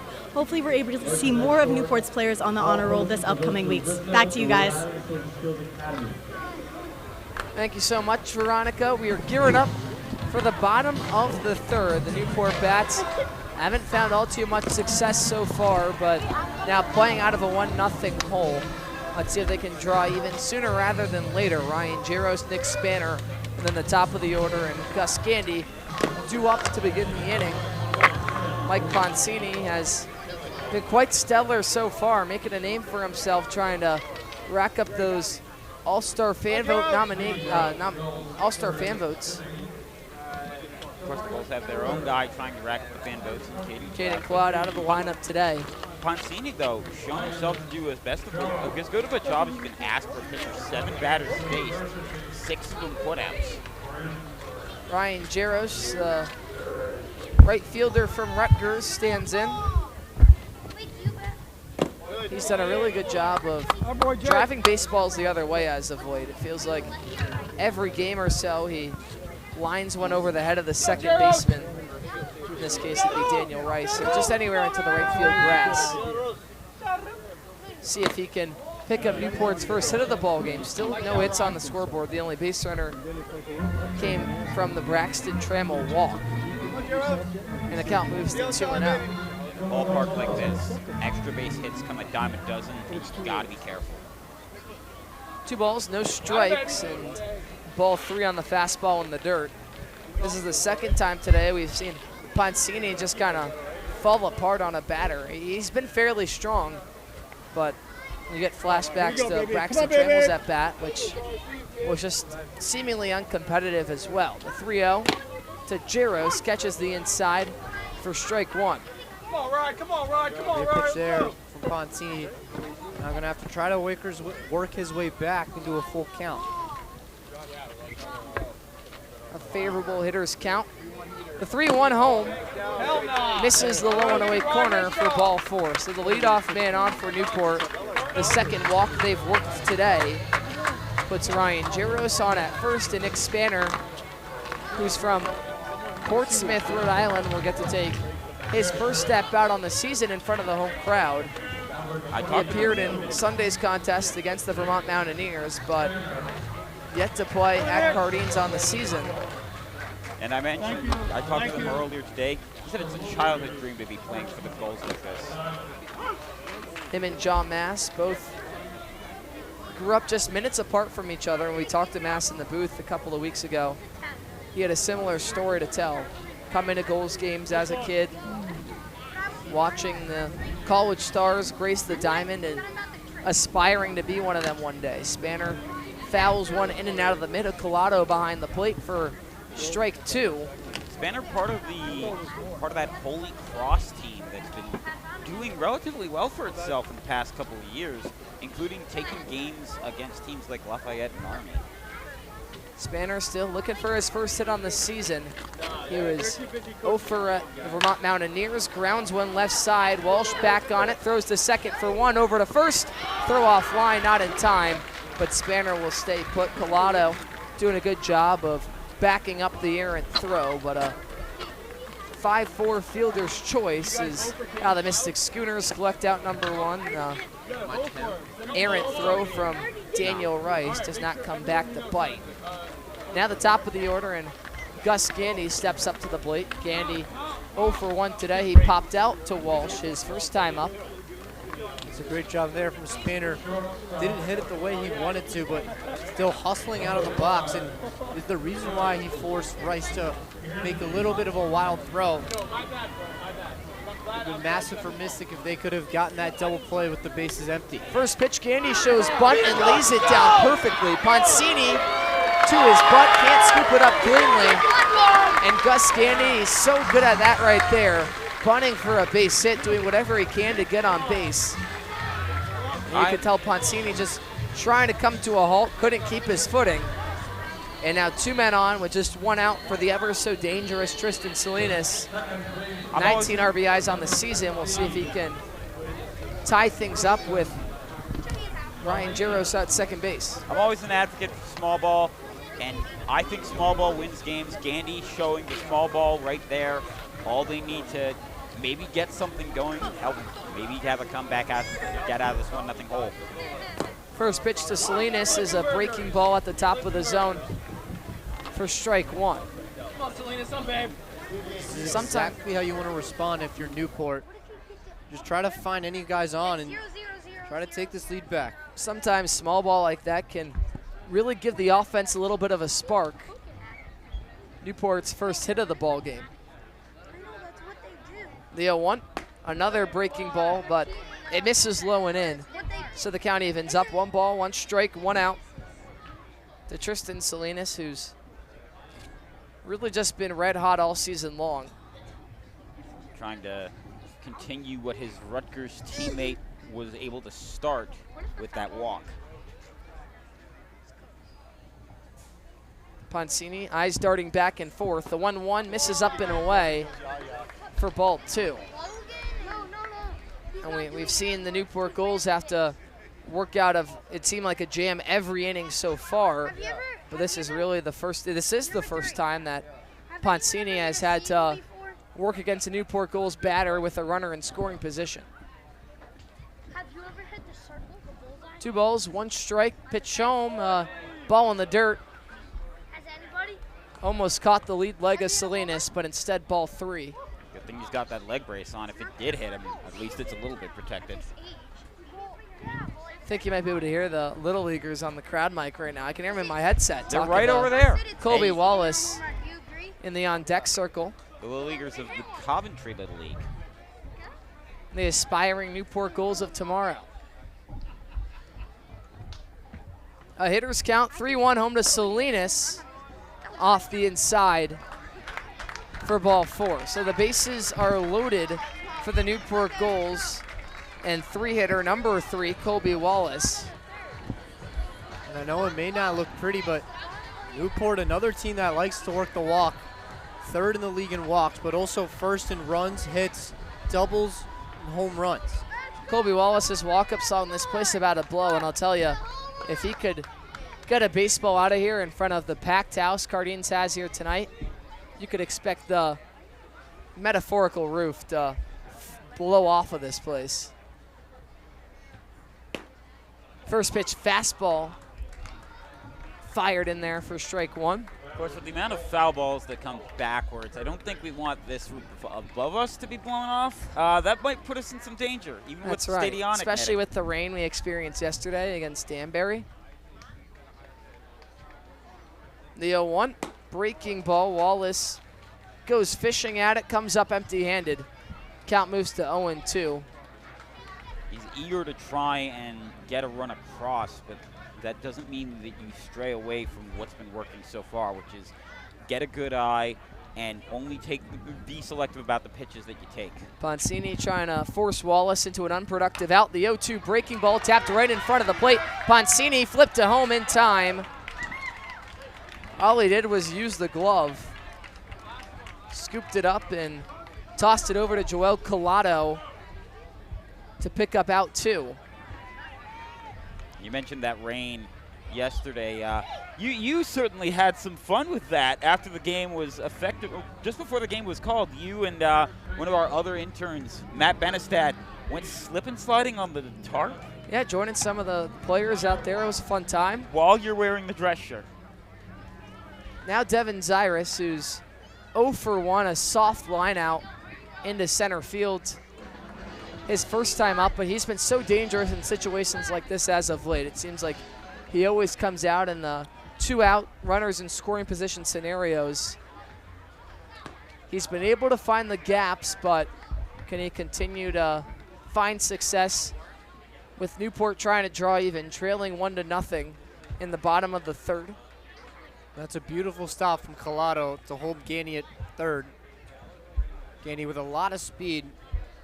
Yeah, even though it's a small backstop at Cardines, you know, Gus Gandy is chomping at the bit at 3rd to take off on anything that were to get past Joel Collado. A breaking ball in there for strike 1, evens the count up.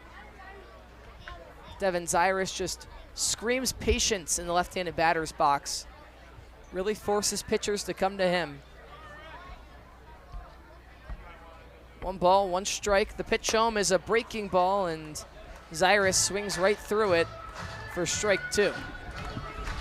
That's a big, big pitch there from Poncini to get ahead 1-2 on Zyrus. You mentioned, Harry, Zyrus, a guy with a lot of patience at the plate with 29 walks, which is 2nd in the NECBL. The 1-2 with 2 outs and bases loaded for Newport, just below the knees for ball 2. Poncini thought he had it for just a moment, but instead he'll have to fire another one in there. Deuce is wild. If he wants to work out of the jam. Deuce is wild indeed. 2 balls, 2 strikes, 2 outs. Gandy at 3rd, Salinas at 2nd. The pitch home to Zyrus misses, and the count runs full. You can't ask for something much more full than this. Full base paths, full count, full on outs before the inning's over. The runners will have their head start on the delivery from Poncini. Payoff pitch from Poncini to Zyrus. Breaking ball, got him swinging, strike 3. A big strikeout from Mike Poncini. Gets the Gulls out of the jam in the bottom of the 3rd. A 1-0 contest as we enter the middle innings. Ford Anderson will take over on play-by-play when we return on NECBL Plus.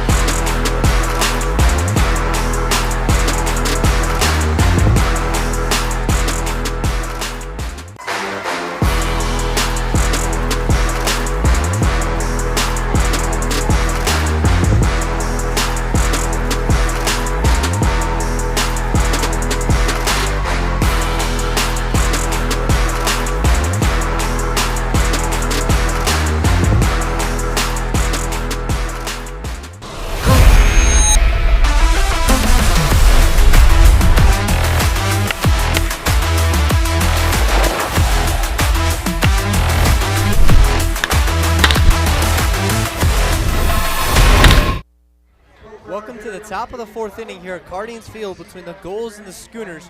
Newport going scoreless in that bottom of the third inning after Mike Poncini worked him out of that incredible jam, showing some magic there after getting back-to-back outs to retire Wallace and Zyrus. Mickey McClaskey's out for his second inning of relief tonight, and he'll face 8-9-1 due up for Mystic as Chris Walsh will lead off this top of the fourth. We're up, Mystic up 1-0 right now after 3 innings. Mystic has had runners on every inning, but just unable to come up in those first 2 innings. Able to get their first run courtesy of that Thomas O'Connell sacrifice fly back in the top half of the third inning. Walsh digging into that right-handed batter's box. McClaskey sits above the belt, kicks and fires the first pitch to Walsh. Up and in for ball 1. McClaskey was masterful out of relief, coming in with the bases loaded and no outs and only allowing 1 runner to come on in.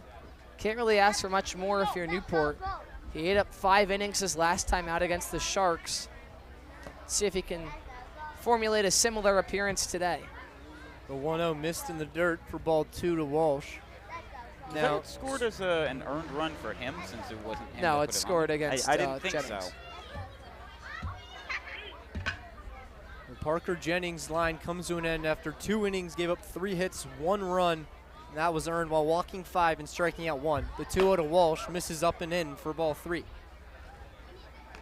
Pulaski, now that he's going in on the start of the inning, needs to calm himself down, a little bit anxious, especially after how that last inning ended for the Gulls offense. Got to stay calm and find the zone. The 3-0 to Walsh misses inside for a 4-pitch walk. So Walsh starts the 4th inning with a 4-pitch walk and sets up Daniel Rice with a runner on and no one out. The last, including this inning, the past 3 innings all started with walks to the first batter. Mystic liking to work the pitch counts up and just using the plate discipline. I mentioned 2nd in the NECBL in walks. It's Daniel Rice, who's 0 for 1 with a pop out, stands in. McClaskey looks at Walsh at first. Fires the first pitch home. In the dirt for ball 1. Walsh dances off at first, but he will return back to that bag in time. Spanner gave a look at Walsh over at first, and that's all Walsh needed to know, that he had to scamper back to that first base bag. And if you're McClaskey, you want to pick up these outs against the bottom of the Mystic Schooners order. A very top-heavy batting lineup. The 1-0 to Rice misses in the dirt for ball 2. Walsh looked like he wanted to steal but slipped, so he has to return back to first. Couldn't tell if that was a fake steal or if Walsh just happened to slip. But nonetheless, hitters count for Daniel Rice. 2 balls, no strikes, no one out. The Sacred Heart Pioneer. Pitch home for McClaskey, misses inside. The throw down is not in time as Chris Walsh steals his 2nd base of the season. Ball also bounced up right in front of Salinas.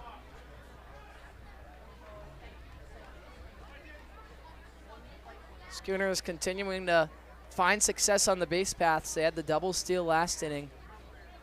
And now Walsh able to move himself in a scoring position. Makes the job easier for the Schooners to try and double up the lead. McClaskey looks at Walsh at 2nd. And fires the 2-1 home.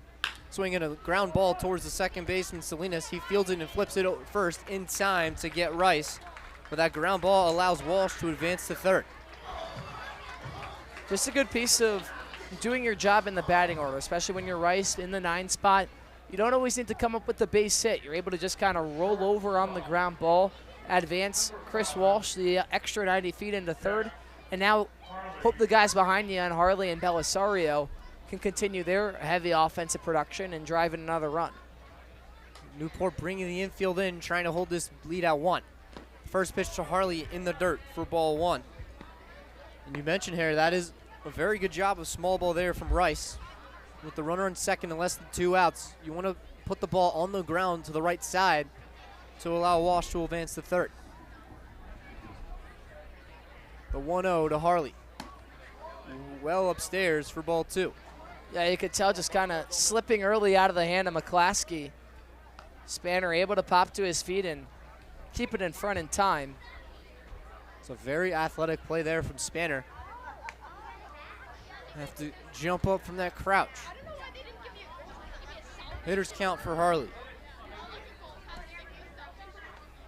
The 2-0 home to Harley. Catches that outside corner for strike one. That's where you want to work if you're McClaskey against the top of the order for Mystic. Force them to go the other way with something we haven't seen a whole lot of them out of them so far. The 2-1 to Harley. In the dirt, gets behind the catcher Spanner, so Walsh will score on that pass ball. Mystic now up 2-0 on that pass ball, and it looked like that hit off of the helmet of Spanner. A painful, painful pass ball. A really good jump out of Walsh. You could tell that he was moving his feet down the line, picking up on a breaking ball that he knew was going to finish in the dirt, and as soon as it gets away out of control from Spanner, he was already halfway down the line or so. He crosses with ease, and the Schooners now with a little bit more of a cushion to work with when the defense goes back out there. The 3-1 to Harley in the dirt for ball four. So Harley works a 5-pitch walk and sets up Anthony Belisario with 1 on and 1 out. McClaskey's got to find a way to settle back in now. Mystic will want to continue to work McClaskey's pitch count. Is what these Schooners love to do. Get on base via the walk and then let their speed wreak some havoc. First pitch to Belisario, misses outside for ball one. That's, once again, first pitch of the at-bat is another walk from McClaskey. He's got to shore things up with the release. Ball, no strikes, 1 out to Anthony Belisario. Pitch home from McClaskey. Catches that outside corner for strike one. Good spot attacking the low and away corner to even things up. Something that you know Belisario won't bother swinging at, especially up in the count. 1 ball, 1 strike, 1 out to Anthony Belisario, but McClaskey tried to pick off Harley. He's able to slide back to first safely, though. Harley taking a decent lead off at first. McClaskey looking at him before firing the 1-1 home. Swinging a foul ball, but it rolls behind Spanner for strike two. A little bit of a chip on it. And you got to be careful here because the Gulls have experienced multiple times throughout the season broken bats, either from them or from their opponents, but mainly from them. It's just been lumber all over the place. 1 ball, 2 strikes, 1 out to Anthony Belisario. Swing and a miss. The runner Harley goes. The throw from Spanner is not in time, so Harley has his 13th stolen base of the season. But a much Newport's going to try and make their case for interference. I think that was almost textbook. Belisario, after striking out, came right across home plate in Spanner's throw down. And here comes Mike Coombs. Coombs will want an explanation. I talked with Coombs before the game about a little bit of a situation that happened the last time these two teams played, which was down in Groton, Connecticut. He mentioned he had a bit of a heart issue. Fortunately okay, but he's going to get it checked out after the season. Ruggiero 1 for 1 with a single and a walk. McClaskey looking at Harley. Fires the first pitch home. Catches that outside corner for strike one.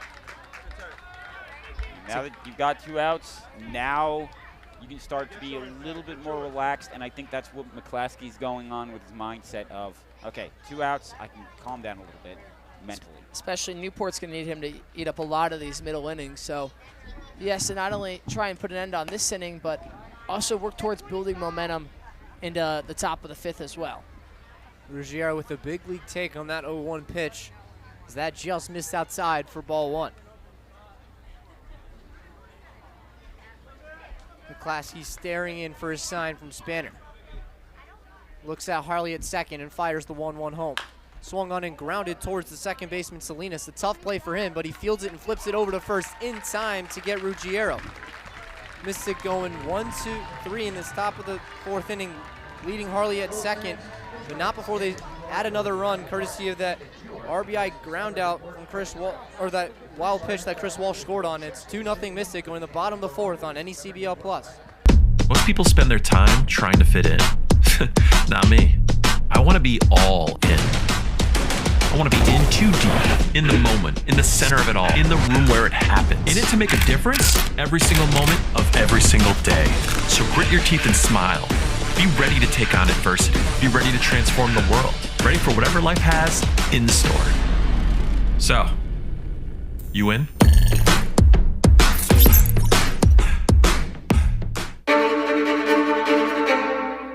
The motoring event of the year returns. The All-Dream Newport Concours and Motor Week, October 1st through 4th. Witness breathtaking automobiles against the stunning backdrop of coastline and historic venues. From celebrated events like the Gathering and Concours d'Elegance to the all-new Supercar and Hypercar Concours, and free access to the Concours Village.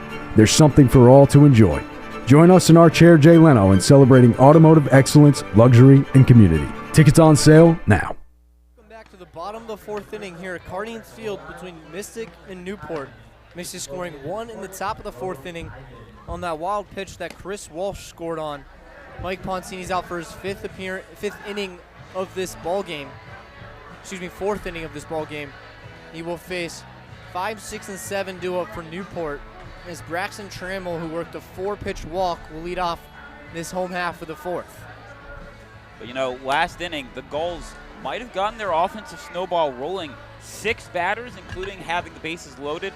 This might be what they need to start the comeback, but we're going to have to see how well Trammell can do being the first batter up. He's got a lot ahead of him, but if he saw what they were doing last inning, if it means anything, he's going to work it hard. Well, be careful, Mystic. This guy can swing hard. Newport only a bloop and a blast away from tying this ball game up. Trammell had that 435-foot home run against Mystic. The last time these two teams faced off, the furthest home run across the entire NECBL is still so far on the season. I was about to say, I'm pretty sure I thought that was Trammell. And I remember I started laughing in the press box. I was just shocked. Yeah, it was insane. I mean, he hit it over the trees. The 0-1 to Trammell. Breaking ball grounded towards the pitcher, Poncini, but a nice play by him as he flips it over to first in time to get Trammell. So a 1-3 ground out. Poncini gets Trammell for the first out of this fourth inning. And that brings up the Pitt Panther, Mason Lagenza, who struck out looking last time, but I think he was more so trying to get an idea of what kind of pitcher is Poncini. And now that he's got the second time up against him, will he be able to capitalize now that he can tell what he has in his arsenal? Lagenza playing his 26th game for Newport. He has a .230 batting average through 87 at-bats entering tonight to go 20 hits and 20 RBIs, which is 10th in the NECBL. First pitch he sees from Poncini, catches that outside corner for strike one. And the Gulls gotta start showing up sooner rather than later. I mean, I know it's only the bottom of the fourth inning, but at this point they just haven't been able to produce anything off of Poncini. And if he's able to attack through the first 6 innings of this ball game, well, then you only got 9 more outs to work with if you're Newport. And the Mystic Schooners offense has shown that they've been able to create some consistency, scoring in both of the last 2 innings, and a 2-run lead could easily become 3 or 4. 1 ball, 1 strike, 1 out. It's Mason Lagenza. Poncini awaits his sign from Collado. Sets at the letters. Winds and fires the 1-1 home. Breaking ball outside for ball 2. Both the Gulls and the Schooners, 2 teams that actually rely on old school hand signs for pitcher and catcher as opposed to using the tech that a lot of other New England League teams have started working with. The 2-1 to Lagenza. Misses outside for ball 3. Kind of guessing he's going to try to get more. Mystic uses the pitch comm, and I remember a couple weeks ago there was a little bit of an issue with Joe Collado's pitch comm. He had to get a piece of tape to tape it onto his back. The 3-1 to Lagenza. Swing and a miss for strike 2. Poncini working his way back into a 3-2 count. as a big pitch approaches the Pitt Panther. Yeah, you know what they say, that the leadoff batter is sometimes the most important, and Newport now trying to work with one out. Payoff pitch to Lagenzo, swung on in line towards the second baseman, Rice. He flips it over to first in time. What a stretch there for Detweiler to stay on that base and get the second out. Yeah, gravity was definitely on the Schooners side there. Detweiler had to come up a little bit, but pulled back down to earth just in the nick of time. Back-to-back roundouts to begin the bottom of the fourth now, and the Gulls offense just continuing to not be able to really produce. We haven't had a lot of hard-hit baseballs. I mean, you think back to Devin Zyrus's line out in the first inning that he roped down the right field line, but that's about it. Brown's 0 for 1 with a strikeout.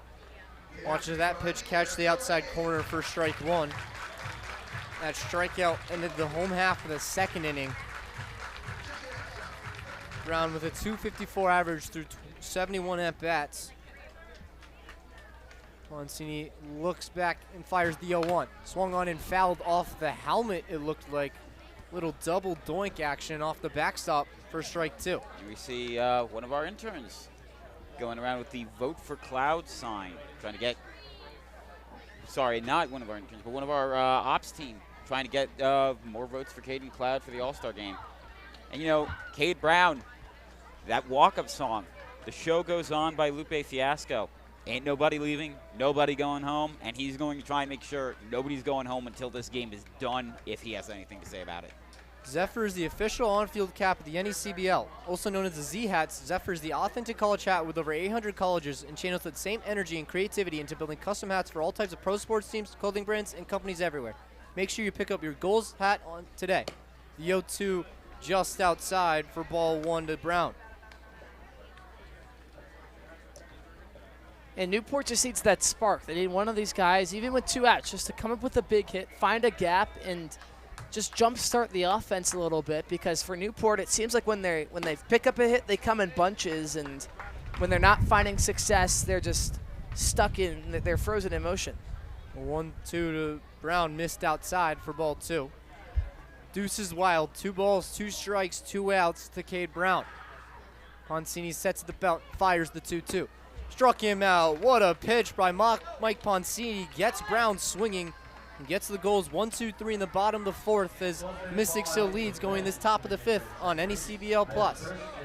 Every pitch, every hit, every moment that matters. From youth baseball to the professional leagues, this is where the next generation of players takes the field. The passion, the intensity, the pursuit of greatness. From future stars to unforgettable moments, every game tells a story, live and on demand all season long. Watch the future of the game unfold. Watch on HomeTeamLive.com.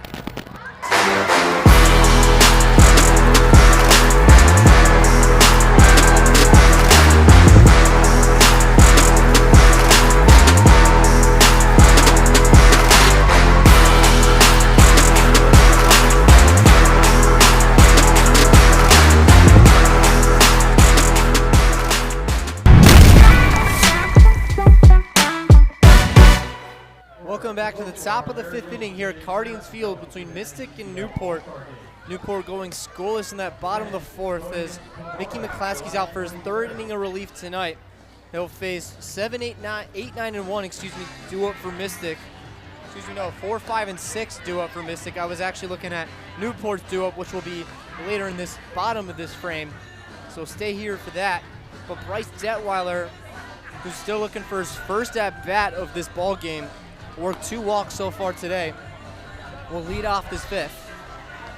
I mentioned earlier Detweiler playing in his first game back after about 2 weeks of time off after suffering a high ankle sprain in batting practice before the game. I think it was Keene 2 weeks ago.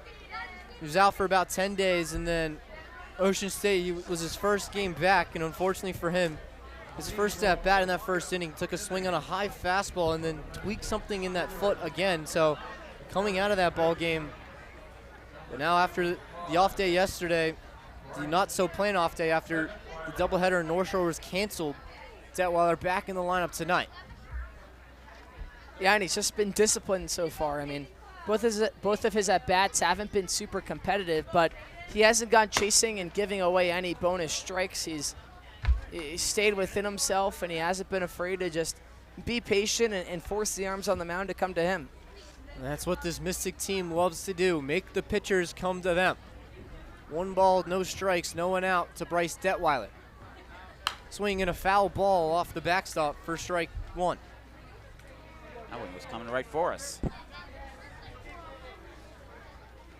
But yeah, with an ankle injury like that, having 2 walks, honestly, not a bad thing to deal with because, you know, give it some time to still recover a little bit more so you don't have to force run on you.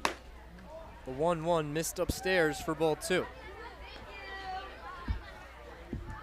Detweiler, a guy who loves to work pitch counts up, had 15 walks throughout his first 22 games played as a Schooner. Played for the Sea Unicorns last summer. The 2-0 to Detweiler catches that outside corner for strike 2. McClaskey time and time again has pounded that low and away corner with the fastball. He's found a lot of success there, but now does he go? How does he go about putting away Detweiler, retiring the leadoff man, and continuing to carry that momentum forward? 2 balls, 2 strikes, no one out to Bryce Detweiler. Swinging a foul ball off the backstop. Look out, fans, but we're safe here thanks to Stadionic Netting. You could tell just the body at Detweiler a little too far out in front, but able to just sort of flick the hands out at a defensive swing, but he lives to see another pitch. And that's all you can do on that foul, that nasty breaking ball from McClaskey. The 2-2 home. Swinging a foul ball towards the Gulls dugout. Detweiler, another foul ball to stay alive. I wonder if that might have given McClaskey a little too much information. There was a bit of a slow jump off of that ball, off the hit, even though it was foul. You know, normally guys, even with that, try to book it as quick as they can. 2 balls, 2 strikes, no one out to Bryce Detweiler. Pitch home from McClaskey, swung on and fouled off the backstop. As Detweiler fouls off the 3rd straight pitch of the at-bat. Having a very solid battle here against Mickey McClaskey. Neither side willing to give up. Such a big at-bat here. You would think if Detweiler can reach, this would be massive for Mystic. 2-2 to Detweiler. Swinging a foul ball off the backstop. Heads up dugout. Detweiler fouling off the 4th straight pitch of this at-bat, but he's just battling, and that's all you can do. A really strong at-bat altogether. I mean, just continuing to, even if he ends up being retired, make McClaskey work and drive up that pitch count because it's going to lead to success for your teammates. 2 balls, 2 strikes, no one out to Bryce Detweiler. Swinging a line drive up the middle. Great play, though, by Gandy over to first in time to get Detweiler. What a play by Gus Gandy. Robs Detweiler of a base hit. Yeah, really strong play coming across the middle. That ball had some speed behind it, but Gandy able to track it down. A composed throw over to first.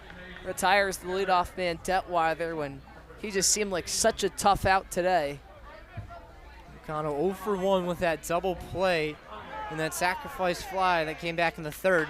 His first at bat with no one on. Watches that first pitch catch the outside corner for strike 1.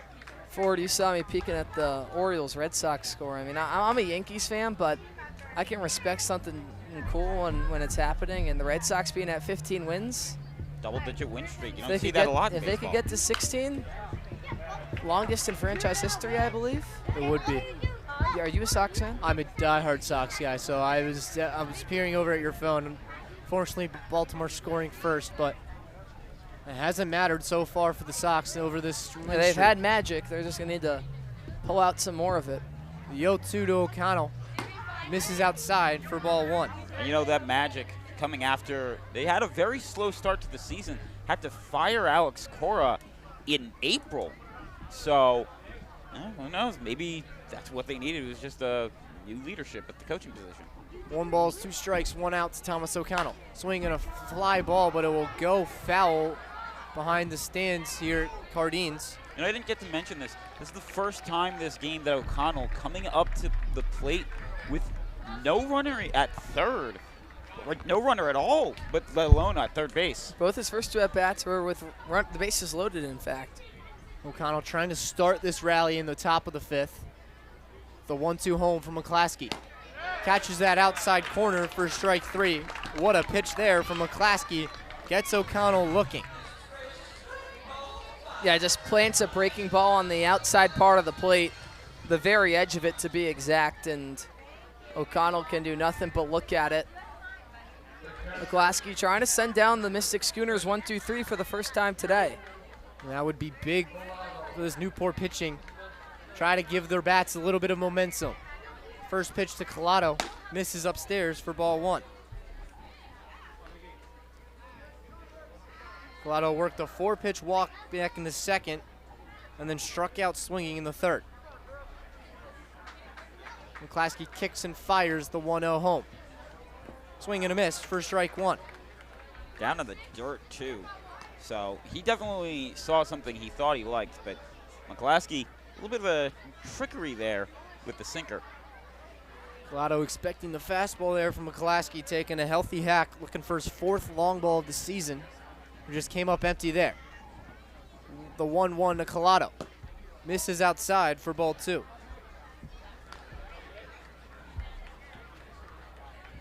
Collado's been doing pretty good on the defensive end of things as well. Been saving quite a few potential bases from the Gulls. Been doing good work, working with Poncini. The 2-1 to Collado. Got him looking. Strike 2 on the outside corner. Little too overzealous on myself. It's all right. It happens to the best of us. Happened to the home plate umpire back on Monday night against Valley. 2 balls, 2 strikes, 2 outs to Joe Collado. Half-hearted swing attempt. Did he go around? Yes, he did, says Josue Torres. So Mystic goes 1-2-3 for the first time in this ball game, but they still lead 2-0 going to the bottom of the 5th on NECBL Plus.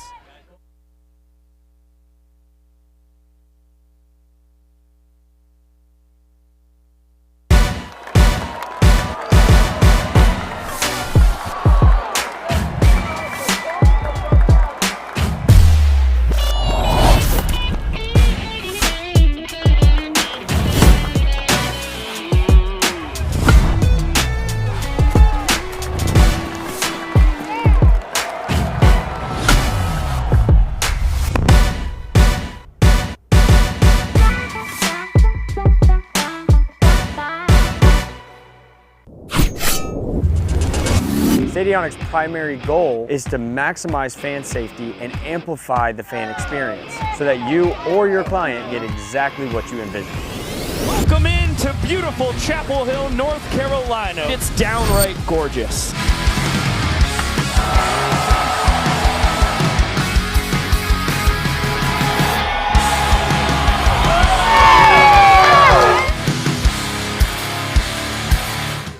Welcome back to the bottom of the 5th inning here at Cardines Field between the Schooners and the Gulls.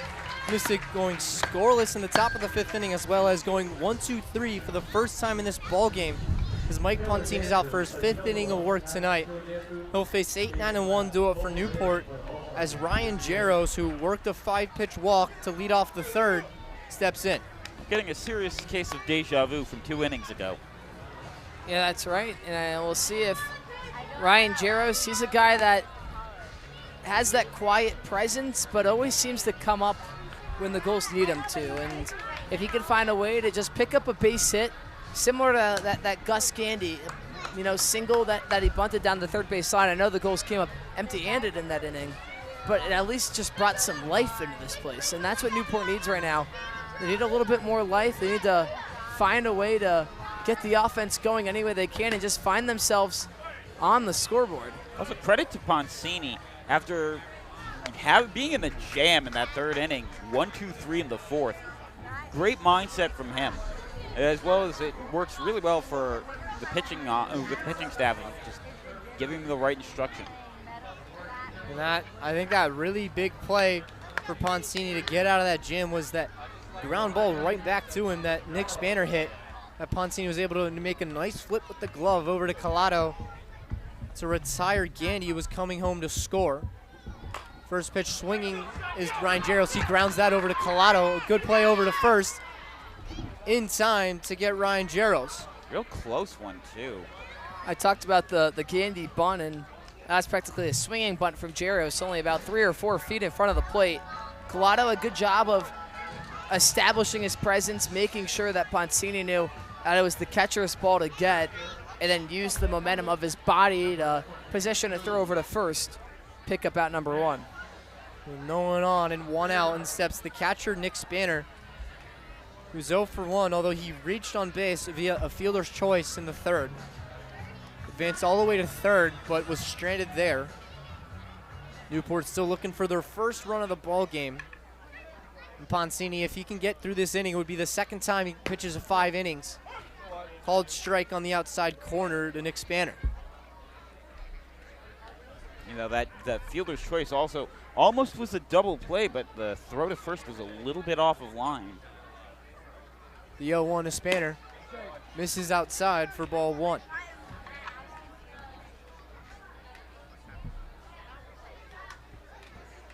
Spanner looking to try to get a hit here in front of the home crowd that he grew up being a part of. The 1-1 to Spanner. Catches that outside corner for strike 2. Poncini really wants to get Spanner here. Does not want to allow the 9-hole to reach to set up the top of the lineup for this Newport squad. Again, only a bloop and a blast away from tying this ball game. The 1-2 to Spanner, swung on and ripped to deep left field. Going back is Truck, but he makes the grab for the second out. You could tell this crowd was expecting that to go off the wall, and almost did, but just a few feet in front of it. Just got to be very careful with it. Truck, back up, grab it. Simple as that. Got some good juice behind it, but the left field's fence not as favorable as the right side of Cardines. So just a long out number 2, and now Gus Gandy, who bunted for a single his last time up, will try and pick up Newport's second hit of the ball game. And Walsh, the third baseman, after watching that bunt from Gandy, comes in as ball 1 misses inside. Walsh trying to prevent Gandy from being able to drop down another bunt for a hit. 1 ball, no strikes, 2 outs to Gus Gandy. Pitch home from Poncini. Catches that outside corner for strike 1.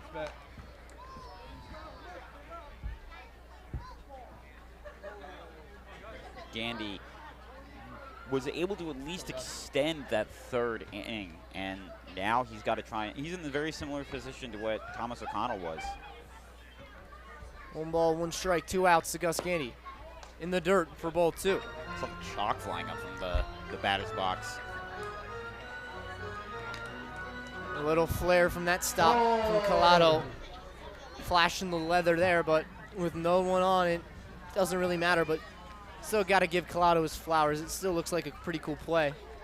I know as a catcher myself, that's what I used to like to do. Use the glove to pick the ball instead of the body. The 2-1 to Gandy. Half-hearted swing attempt. Did he go around? No, he did not, says Josue Torres. For ball 3. Gus, once again, he almost went around there, but able to slow down the hands just in time and trying to work his way on base for the second time in a row, provide some life into the Newport offense. The 3-1 to Gandy, swung on and grounded into foul territory for strike 2. You know, normally Gandy, with the fast hands that he's got, can't usually slow down fast enough, but good eye on that one, just realizing in time, yeah, no, I don't want this. I do not want this pitch at all. We'll slow it down. Poncini works his way back into a full count. 3 balls, 2 strikes, 2 outs to Gus Gandy. Pitch home from Poncini. Breaking ball, got him, strike 3. What a pitch from Poncini to freeze Gandy and send the goals down 1-2-3. Mystic leads 2-0 going to the top of the 6th on NECBL Plus.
back to the top of the 6th inning here. Cardines Field between Mystic and Newport. Newport going 1-2-3 in the home half of the 5th inning. And Mickey McClaskey's out for his 4th inning of relief tonight. As he'll face 7-8-9 duo for Mystic. Adam Trock, Chris Walsh, and Daniel Rice, the 3 batters due up for the Schooners. Trock 0 for 2 with a flyout and a strikeout. Walsh has reached on 2 walks. Came around to score the 2nd walk. And then Daniel Rice 0 for 2 with a pop out and a ground out. But that was a big ground out that allowed Chris Walsh to advance to 3rd, which allowed him to eventually come home to score on that wild pitch. So Adam Trock, the Duke Blue Devil and Bethesda, Maryland native. I actually played against Adam Trock in high school. Well, wow. Not played. I sat on the bench. Like to say, I rode the pine while watching Adam Trock's team beat my high school. Where did you go to high school anyway? Went to Lannon School in Bethesda, Maryland. Well, first pitch swinging is Trock lining up to Salinas. A good play there over to first in time to get Trock. We had the voice in our ears of Sorka Lewis, who also from the Maryland area. I guess she was also very curious about what was where both you and Mr. Trock managed to go to high school. Trock, he's found a couple solid pieces of contact today. You look back at the fly out in the first, that low line drive towards Salinas. First pitch swinging is Walsh as he pops that into left field. Charging in is Brown, and he will make the play for the 2nd out. McClaskey now moving quickly. He's picked up the 2 outs with the snap of your fingers and a chance to sit down 7 straight if he were to surrender Daniel Rice. Very much wanting to work through this as quickly as he can, considering that Joe Colato took him to like 8 or 9 different pitches in his at-bat back in the 5th.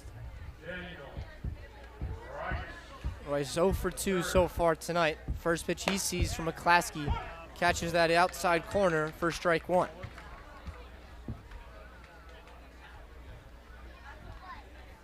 Rice trying to find a way on for a 2-out base hit or walk. The 0-1 to Rice in the dirt for ball 1. You know, you really got to give credit also to the New England League with its prestige. You got guys from all over the country working in every position. You got McClaskey's out from the Pacific Northwest. You got Harry here from upstate New York. You got some local guys like me, and then you got people out in the nation's capital in the DMV. The 1-1 to Rice. Half-hearted swing attempt, but he did not go. It was a foul ball, so it's strike 2 on Rice. His home plate that's umpire. What I think, at least. He was calling time. And that's what foul ball is what I thought. Looked like foul in the mid.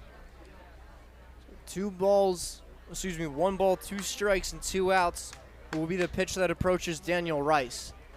Whether you're an island resident or planning a summer getaway, the fastest way to the Cape and Islands is by taking the New England League's preferred partner, the Steamship Authority Ferry.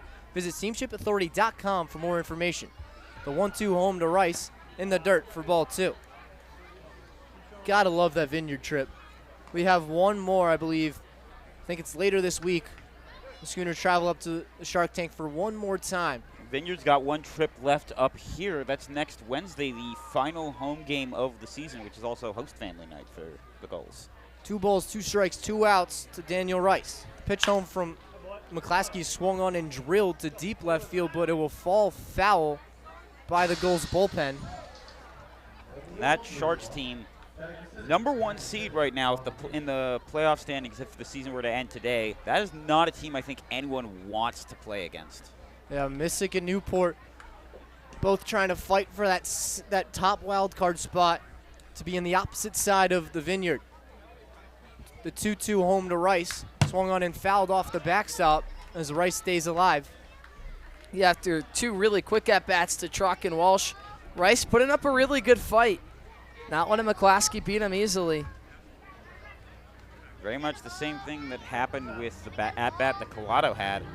If you're the Schooners, you don't want that offense to fall asleep if Newport's were to wake up eventually. The 2-2 to Rice. Swung on and lined up the middle. Great play by Salinas to dive and stop it, but he won't have a play at first as Daniel Rice reaches first base for his first base hit as a Schooner. Almost caught that himself.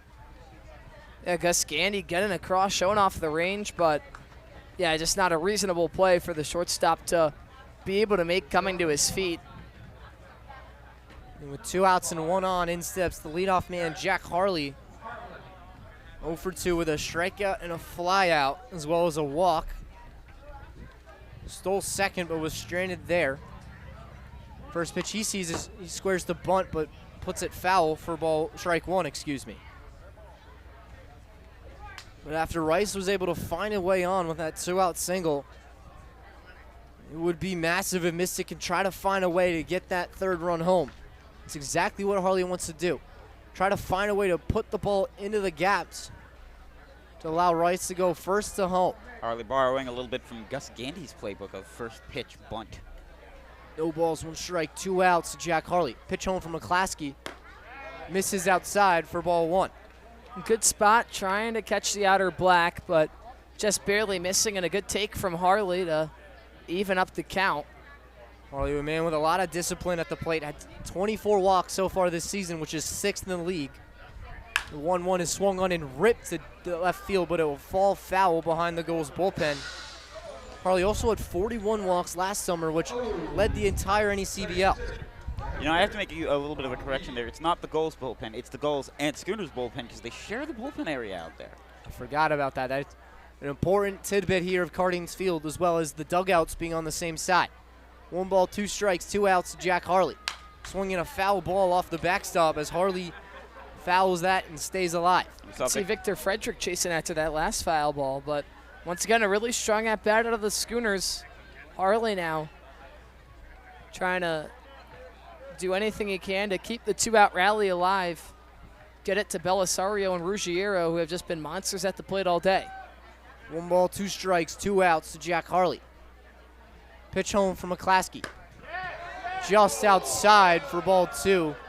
Everyone here at Cardines wanted that to be a strike 3. Everyone except Jack Harley and Anthony Letizia. Did look a little bit close, but well, that's why we're not umps, I guess. 2 balls, 2 strikes, 2 outs, Jack Harley. Rice dancing off at first. Pitch home from McClaskey. Swinging a foul ball behind Cardines as Harley puts a very, very solid fight here on McClaskey. Just like Daniel Rice did, as well as Joe Collado back in that top of the 5th inning. Unfortunately, Collado was not able to reach base, but this would be massive if Harley can find a way on. 2 balls, 2 strikes, 2 outs to the Stetson Hatter. Pitch home from McClaskey. Swinging a line drive into left field. Going back is Brock, and he makes the play. What a grab there from Cade Brown, robbing Jack Harley of extra bases and leaves Daniel Rice stranded at first as Mystic leads 2-0 going to the bottom of the 6th inning on NECBL Plus.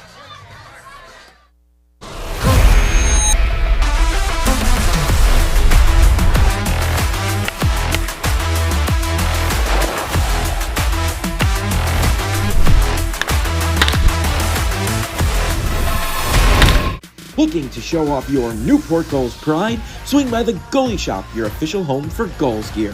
From t-shirts and hoodies to hats and limited edition merch, we've got everything you need to rep Newport in style. Located right inside historic Cardines Field, or shop online anytime at newportgulls.com and click on the Goalie Shop. Don't miss out, grab your gear today and join the best fans in summer baseball.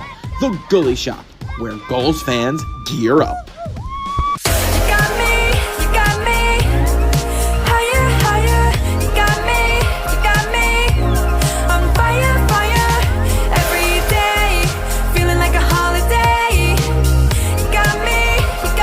Welcome back to the bottom of the 6th inning here at Cardines Field between Schooners and the Gulls. Mike Poncini's day comes to an end after 5 stellar innings, and we'll tell you about his line later. But Chris Hernandez, the right-handed pitcher out of Bakersfield, California, and Cal State Fullerton, is making his 7th appearance, has a 1-2 record through 12 innings pitched with a 7.5 ERA, a 1.58 WHIP, as well as 16 strikeouts. Hernandez's last appearance came for Mystic back on July 14th against the Swamp Bats. where Hernandez pitched a clean inning against Keene, did not give up a single base runner, and struck out one batter. And he'll look to carry on that momentum that Mike Poncini created on the pitching mound. The Newport bats just haven't found anything so far, just the lone hit on the day. But the heart of the order up in Tristan Salinas, Colby Wallace, and Devin Zyrus trying to at least get one run on the board, so it looks just a little bit more hope for Newport. If you're lucky, if you're the Gulls, try and tie things up, but the first focus has to be getting a runner on base and working him the full 360, getting him to cross home. Hernandez last pitch, or also pitched, I should say, for the Schooners against the Gulls on July 4th. Hernandez was charged with the loss after pitching 3 innings, gave up 5 hits, 7 runs, although 6 of those were earned. Did not walk a single batter and struck out 5, but he did give up 2 home runs. Hernandez, a guy who likes to live in that strike zone.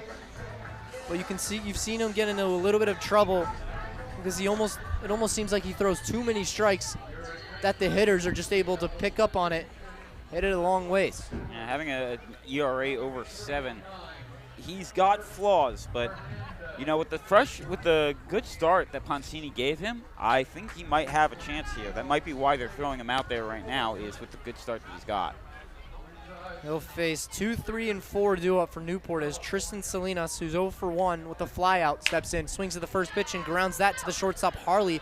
A good play over there to fire it across in time to get Salinas. You know, I gotta say, with the amount of times I've seen the Schooners come to Newport and the outfits that they've worn, I think this might be their best. The sleek black with the lettering that kind of looks like it comes off of the PlayStation 3 logo. It just looks amazing. Salinas a little too aggressive early on. Schooners and Hernandez able to pick up the early out. See if Wallace has a little bit more patience. Wallace swings to the first pitch and grounds that to the shortstop Harley. He gloves it and fires it across in time to get Wallace. Right on cue with what I was about to say. Wallace jumping at the first pitch and Hernandez picking up his second out. We've seen Hernandez try to keep that fastball upstairs, and I feel like that has got him into a little bit of trouble last time against Newport where he gave up 2 home runs, but first 2 pitches he's been keeping this ball low and forcing these Gulls to be aggressive and roll over to Harley. First baseman Devin Zyrus steps up 0 for 2 tonight. He takes the first pitch outside for ball 1. You know, this has effectively been a pitcher's duel where 4 combined hits, 3 of them going to Mystic. This has been very interesting as a defensive battle. The 1-0 to Zyrus outside for ball 2. How about that start from Mike Poncini, going 5 innings for the second time of the season, giving up 1 hit, no runs, while walking 3 and striking out 5. 2 balls, no strikes, 2 outs. Pitch home to Zyrus is swung on and fouled off the backstop for strike 1. That slammed into the fencing. If the fencing wasn't there, it's a good thing the netting was. Zyrus had good bat to ball his first time around. The line went right down the right field line. Newport still just searching for that big hit. 2 balls, 2 strikes, 2 outs to Devin Zyrus. Pitch home from Hernandez. Got him looking. Got him on the outside corner for strike 2. Settle down for it. That's only strike 2. Deuces are wild, though. 2 balls, 2 strikes, 2 outs to Devin Zyrus. Hernandez sets the letters. Kicks and fires the 2-2 to Zyrus. Breaking ball in the dirt for ball 3. So the count goes full. Zyrus working a solid at-bat here on Hernandez, trying to find a way on with 2 outs. Hernandez kicks and fires the payoff pitch. Inside for ball 4. So Devin Zyrus works a full count and finds a way on with a 2-out walk. There's the patience I talked about earlier. Just somebody that stays within the zone, doesn't give pitchers an inch, and Zyrus gets on to bring the tying run and Braxton Trammell up, and as of late, this is exactly who you want at the plate in these scenarios if you're Newport. Trammell 0 for 1, walked back in the second inning and grounded out in the 4th. Runner on first is Devin Zyrus. First pitch swung on and broken bat, ground ball over to the third baseman Walsh, but it goes in and out of his glove. Going second to third is Devin Zyrus, and he will get there standing up. So after that little hiccup from Chris Walsh allows Braxton Trammell to reach base. Now Newport has runners on the corners with Mason Lagenza. Excellent base running by Zyrus. You can see that as soon as he sees the third base bag unoccupied and that ground ball get away from Walsh, he has the bonus 90 feet. Now just 90 feet away from being Newport's first base runner of the ball game, and someone that racks up more RBIs than anybody on this Gulls squad, and Mason Lagenza will get his chance with runners on the corners and 2 outs. They might be marking that in E6 from the looks of it. It'd be an E5 because it was the third baseman. Looks like they scored it as a hit here at Cardines. So Braxton Trammell picks up his first hit of the ball game as Scott Budner, the pitching coach for Mystic, has a conversation with Hernandez. After giving up back-to-back base runners, Budner just wanting to settle Hernandez down and get his sights back focused on Mason Lagenza. Lagenza 0 for 2 with a strikeout and a ground out. What a massive opportunity here for the Pitt Panther. Lagenza has gone yard here at Cardines, so he is a powerful threat. Go-ahead run up to the plate for Newport is Mason Lagenza looking for his first hit of the ball game. Hernandez trying to keep these runners stranded on the corners. I think if you're Budner, you tell him don't panic. You know, I know there's a guy on third, but even if he comes across, we still have a 1-run lead. Don't scare yourself into giving up more. Mystic only 1 out away from getting out of this jam. First pitch to Lagenza misses inside for ball 1. You know, this isn't exactly the worst position for Hernandez to be in either, with second base is still open. You know, you're up 2-0. The 1-0 to Lagenza catches that outside corner for strike 1. And if you're Hernandez against a guy like Lagenza who really thrives with runners on base, you don't have to pitch him anything too far in the zone. You have the open base to work with. The 1-1 to Lagenza. Half-hearted swing attempt, but he went around, says Anthony Letizio for strike 2. You can see the knee brace on the opposite side of his leg from where the batter is. Still on the leg that faces him. 1 ball, 2 strikes, 2 outs to Mason Lagenza.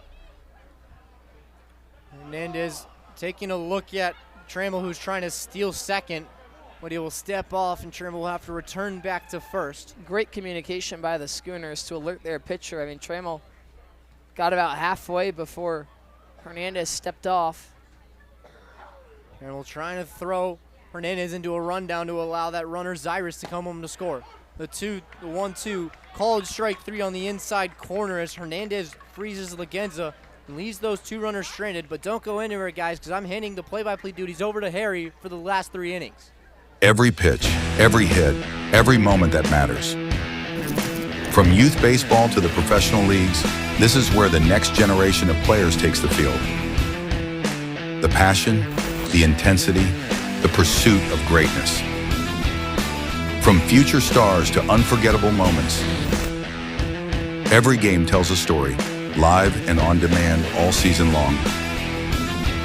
Watch the future of the game unfold. Watch on HomeTeamLive.com.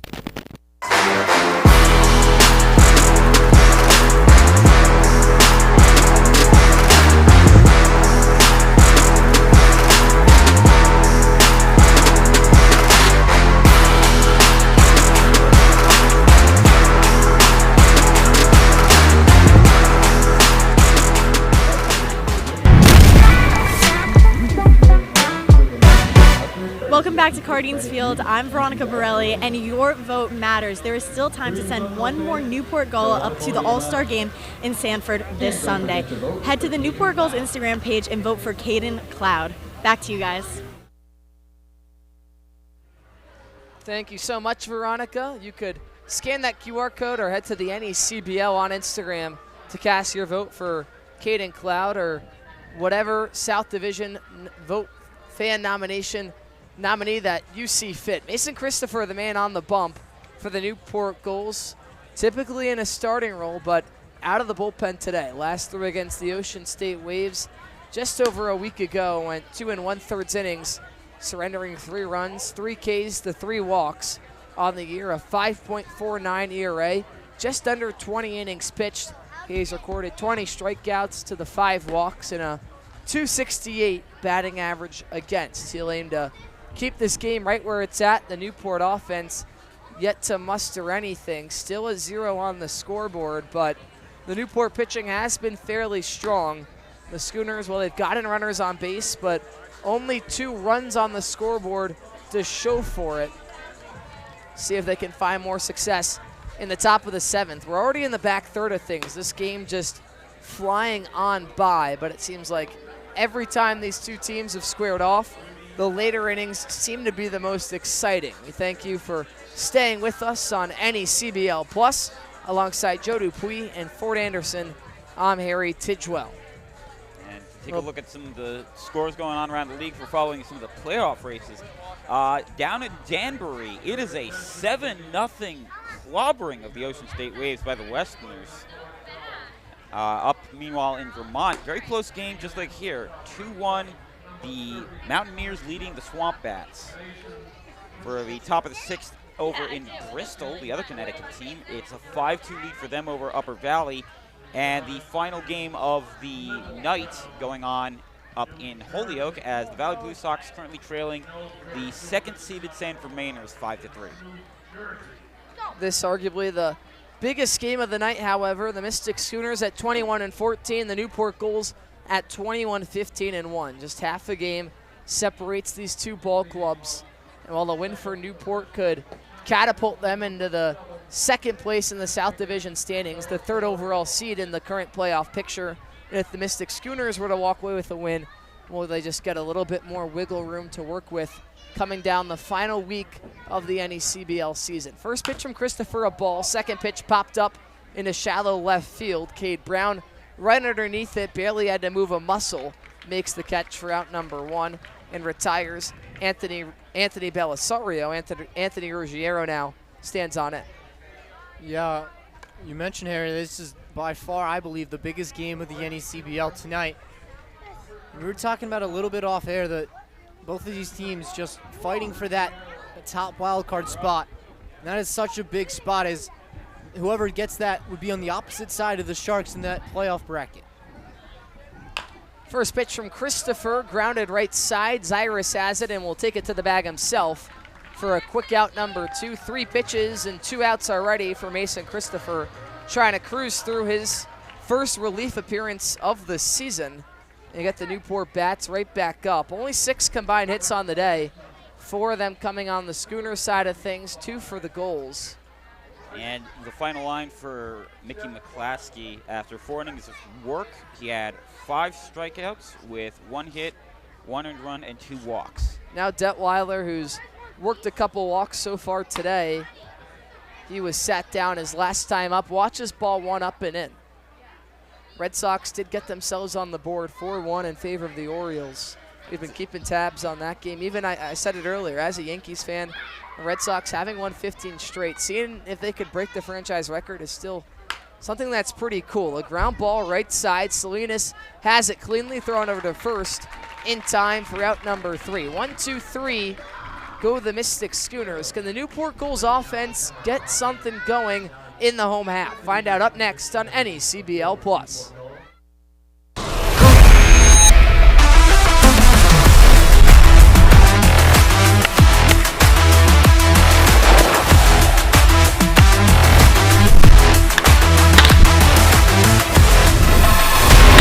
What makes a great team hat? It starts with a Z. For decades, Zephyr has been making the most iconic headwear in the game, trusted by teams, colleges, and pros. We cut out the middlemen and work directly with our manufacturers, so you get top quality, fast turnaround, and prices that make sense. From bold designs to unbeatable fit, Zephyr hats are built to match the quality of your team, right down to the last stitch. Zephyr Team Headwear, born from experience, built for teams that stand out.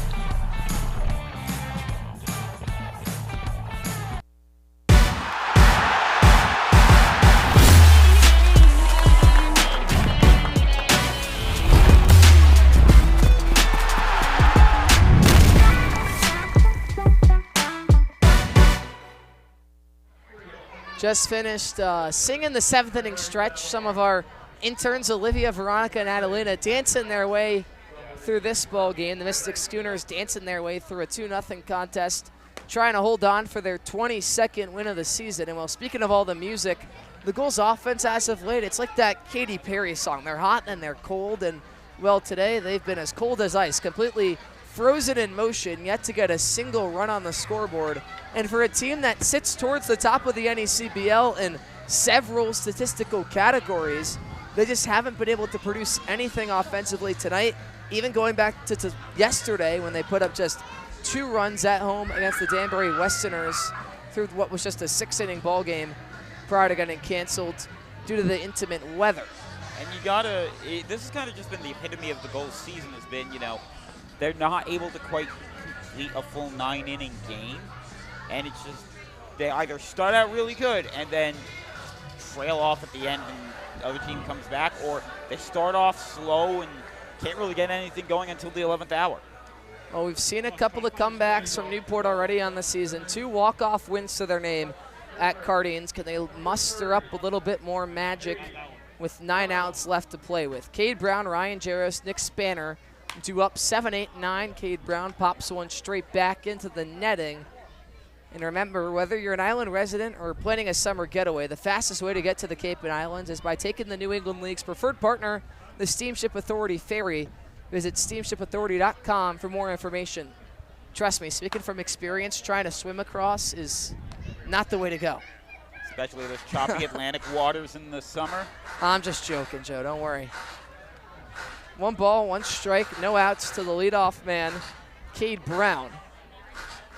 Righty on righty. Hernandez kicks and fires, and a big swing and a miss, a healthy hack from number 30 for strike 2. 1 ball, 2 strikes.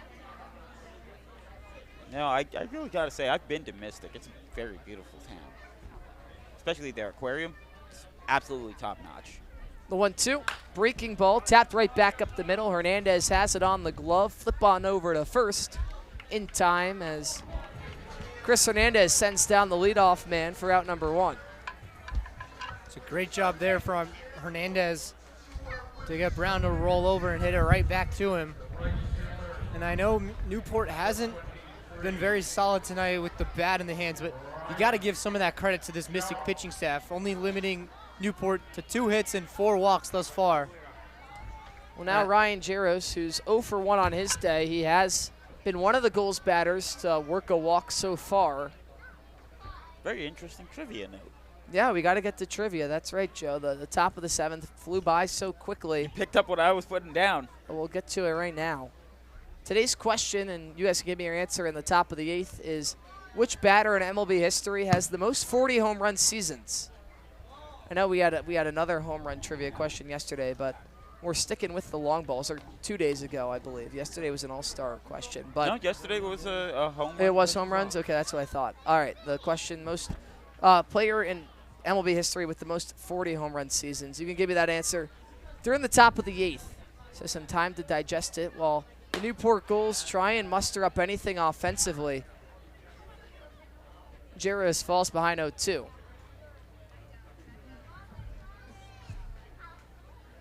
You credited Mystic's pitching. I think their defense in general has just been really phenomenal tonight. Almost got him with the breaking ball. Instead, just below the knees for ball 1. You see Collado trying to stick at, but home plate umpire Anthony Letizio said it was too far low. Hernandez working out of the windup. The pitch home, swing and a miss, strike 3. Got him up and in. Sends down Jaros for the 2nd time today via the K.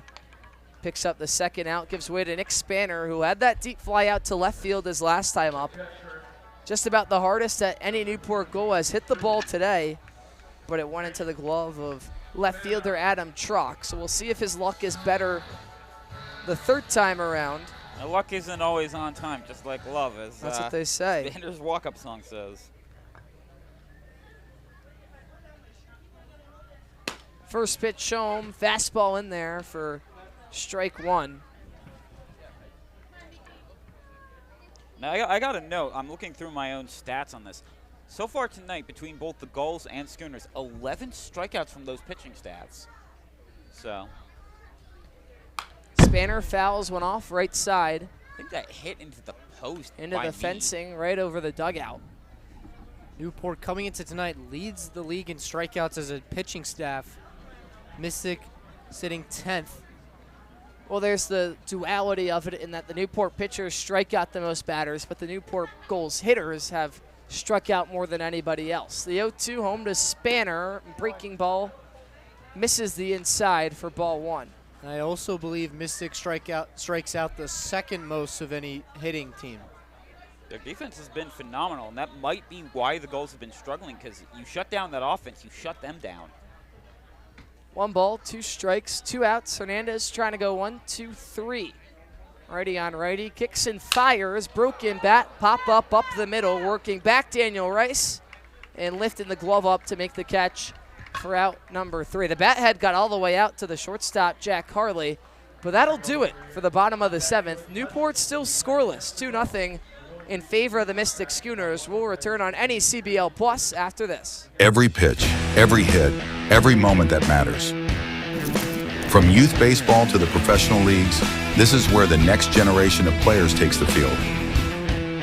The passion, the intensity, the pursuit of greatness.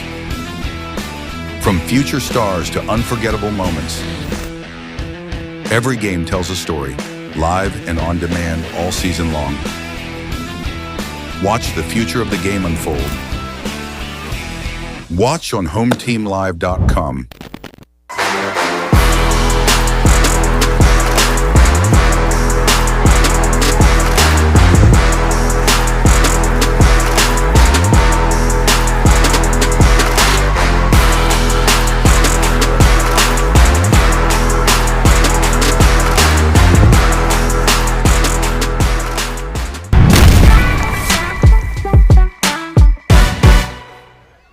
Top of the 8th on any CBL Plus. Look at a couple of the bats for the Gulls that are out of the lineup today, and Ryan Novak and Brandon Larson. And, well, maybe we'll see them thrown in down the stretch because the Gulls offense hasn't been able to put anything together. Just the 2 hits so far, one of those being a bunt single by Gus Gandy, and they haven't been able to find a gap. They haven't been able to really put any hard hit balls in play.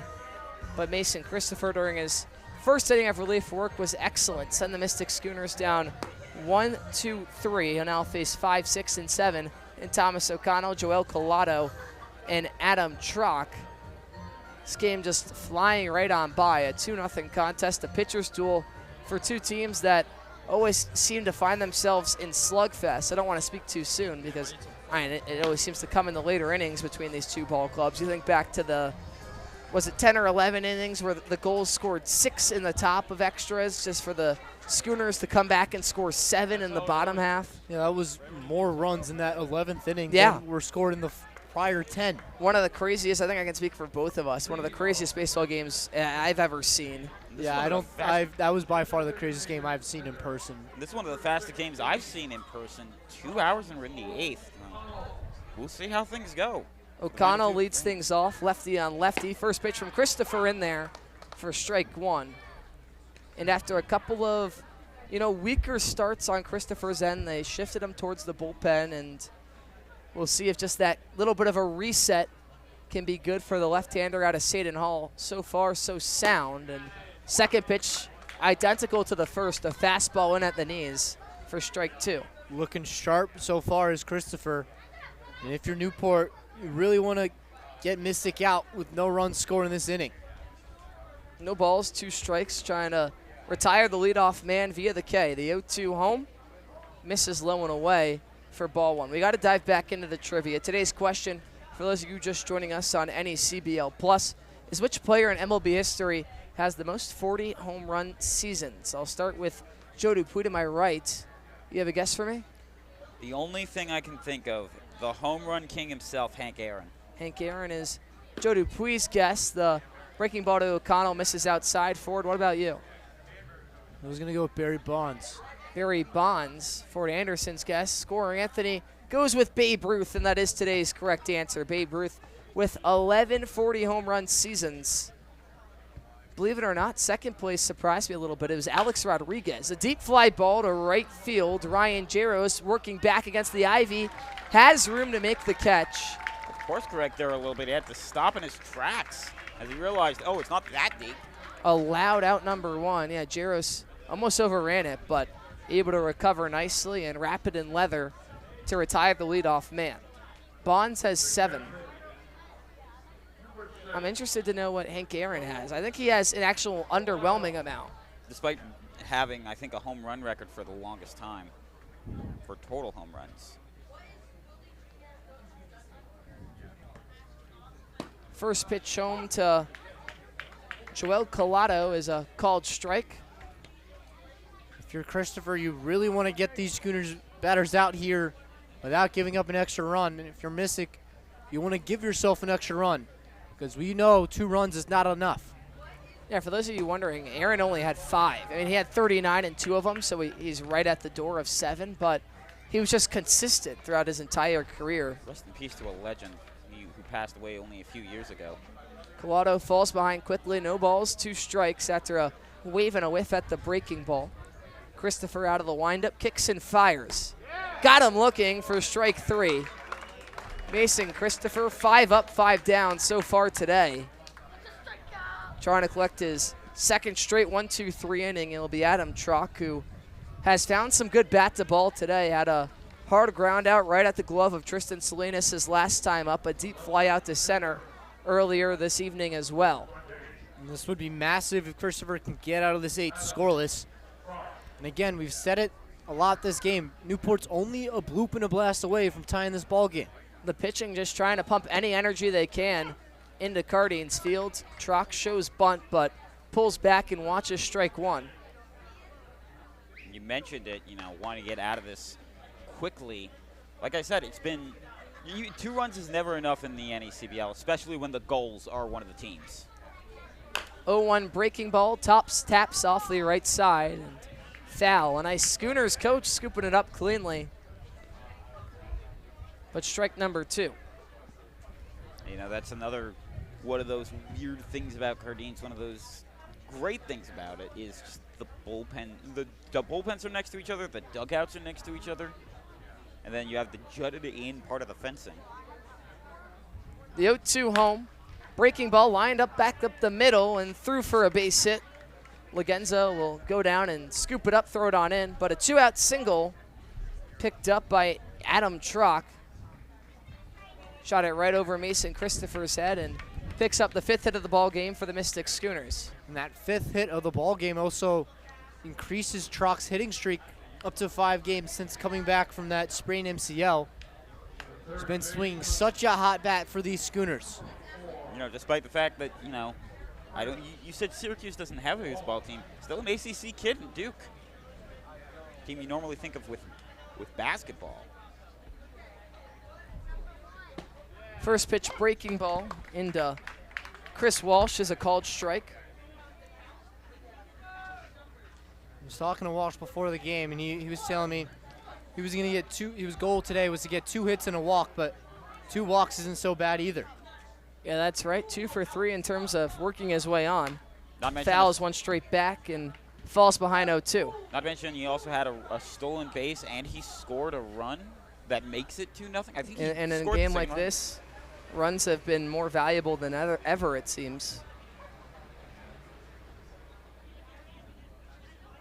And in these pitching to low-scoring affairs, it just seems like 1 run is equal to 3 or 4. The 0-2 home from Christopher just misses up and away for ball 1. And I mean, right now, with the way Newport's been swinging it, they just feel completely out of the ball game, Ford. Yeah, and Mystic and Valley had that same kind of vibe earlier in that ball game, even though Mystic was only up by 1 run, and then Valley took that lead and then never looked back. Christopher, the 1-2 home, misses outside. Count evens up. Another game that Valley had was here at Cardines, where it felt like the Gulls just could never catch up, and then they did in the 9th inning, which had one of the best calls that I've ever heard since working with this Gulls team.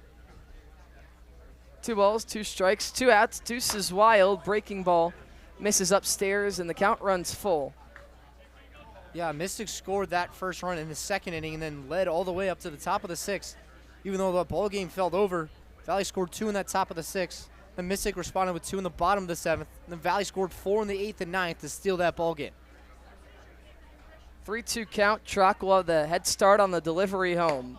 Swing and a miss for strike number 3. Mason Christopher sends down Chris Walsh for his second strikeout of the frame. He retires 6 of his first 7. We'll head to the home half of the 8th on NECBL Plus right after this. Most people spend their time trying to fit in. Not me. I want to be all in. I want to be in too deep, in the moment, in the center of it all, in the room where it happens. In it to make a difference every single moment of every single day. So grit your teeth and smile. Be ready to take on adversity. Be ready to transform the world. Ready for whatever life has in store. So, you in?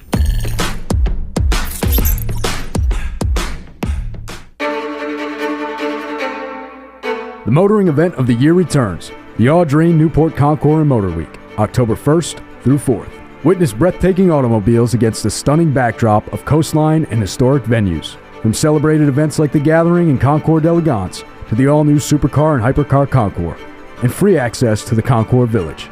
There's something for all to enjoy. Join us in our chair Jay Leno in celebrating automotive excellence, luxury, and community. Tickets on sale now. Welcome you back for the bottom of the 8th. Newport still scoreless. A look down at the bullpen for both squads. And while the Schooners just dug into the bullpen of their own, a new arm on the mound with more, Ford Anderson. It's number 11, Connor Lane, the catcher turned pitcher for these Schooners. Lane, the old Saybrook native, was a high school two-way player out there at Old Saybrook High School.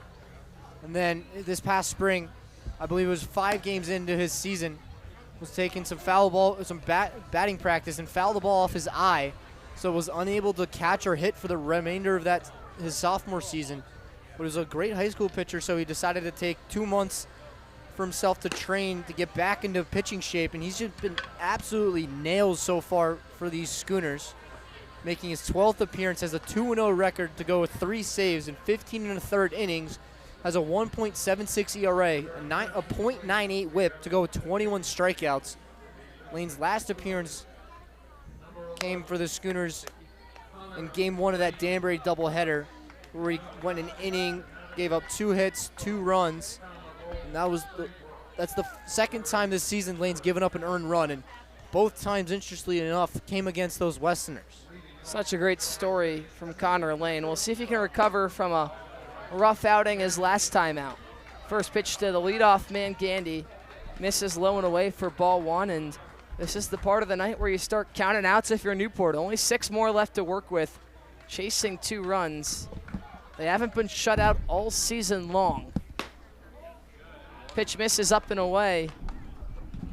2 balls, no strikes. How about that appearance from Chris Hernandez, going 2 scoreless innings, only giving up 1 hit and 1 walk while striking out 2. It's got to feel great for the man out of Cal State, Fullerton. 2-0. Misses up and away, and a 3-0 count to Gus Gandy. You've said it several times, for it, a bloop and a blast for Newport is all it takes to tie things up. And, well, if you could get Gandy on, you have some serious power in Salinas, Wallace, and Zyrus right behind them.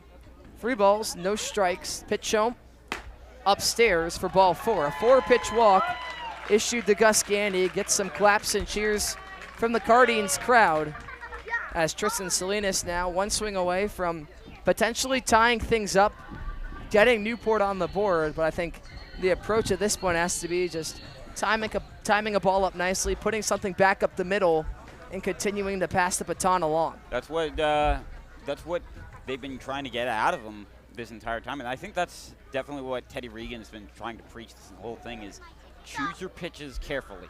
First pitch to Salinas off the outside for ball 1. He's 0 for 2 on the day. A walk as well, and after 5 straight misses, Joel Collado and the Mystic Schooners as a whole are going to want to have a quick chat before things get out of hand. I still want to talk about that appearance from Chris Hernandez. Hernandez has been used as a starter for these Schooners, but after coming down with Lyme disease was not able to make his last scheduled start.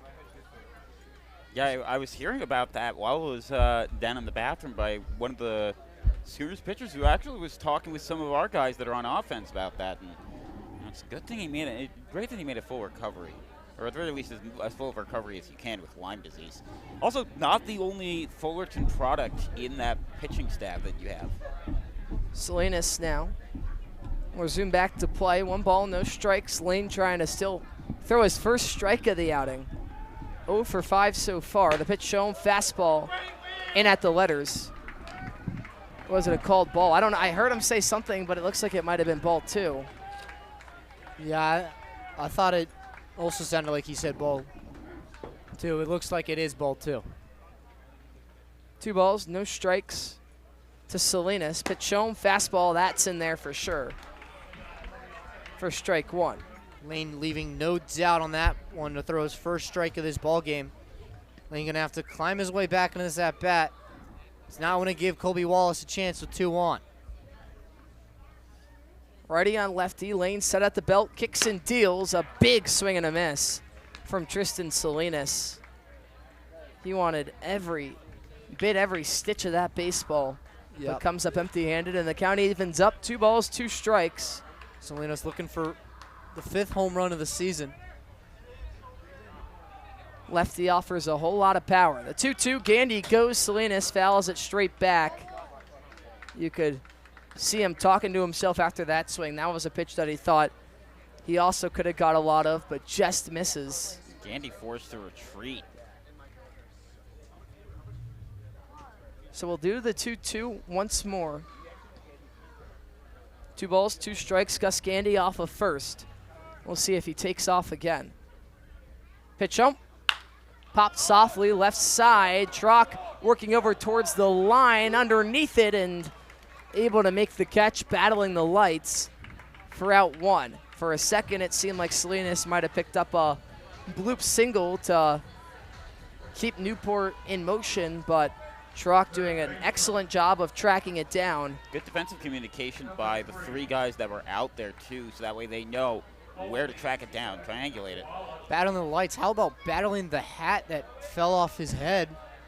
Trock still able to make the play without that hat. Always fun when that happens, honestly. That was the biggest pet peeve of my high school coach back in the day. He used to always say he was going to grab the staple gun out there if he saw your hat flying off, but kind of reminds me of the fly ball, I believe it was to a Phillies player who had put his took sunglasses on mid-play. Ryan McMahon for the Yankees just did that again today. I just saw it on Instagram prior to right around first pitch.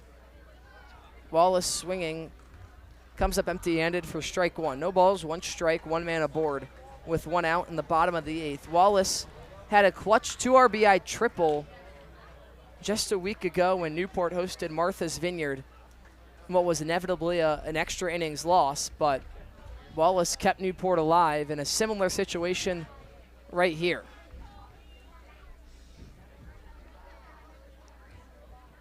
The 0-1 from Lane.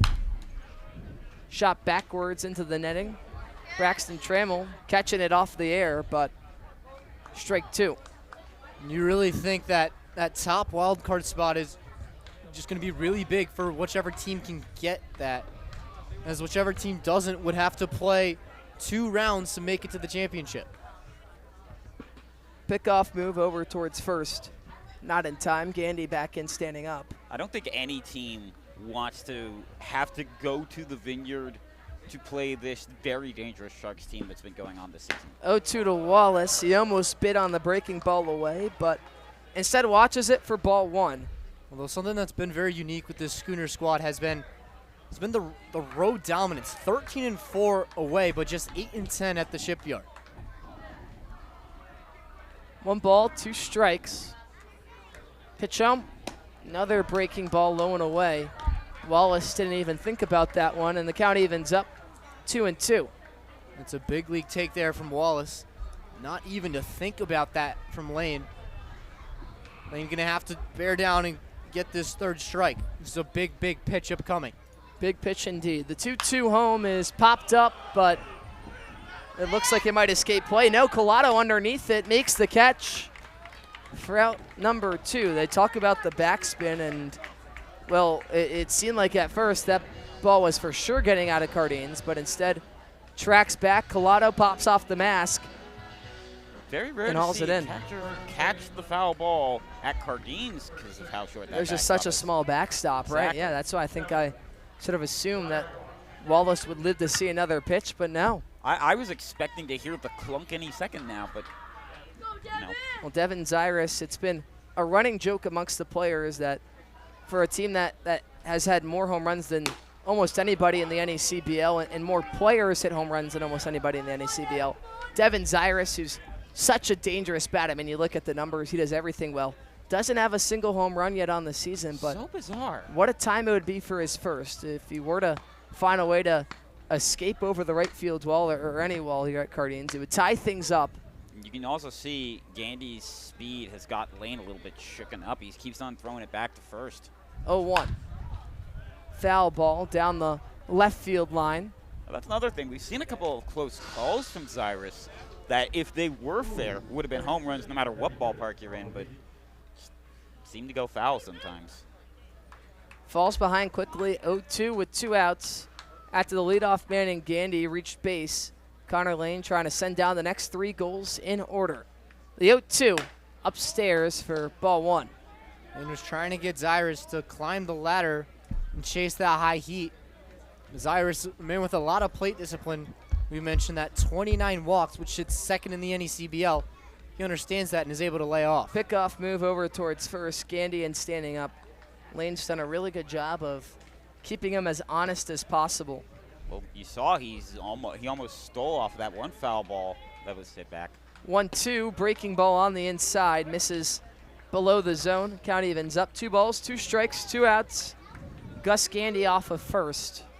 It's a big take there from Zyrus, showing off the discipline on full display there. 2-2. Zyrus swing and a miss for strike 3. Waving at one on the outside, and Connor Lane picks up a strikeout to end the 8th. We head to the 9th in a 2-0 contest. Not a lot of scoring, but can one team pick up a couple more runs? Find out up next on NECBL Plus.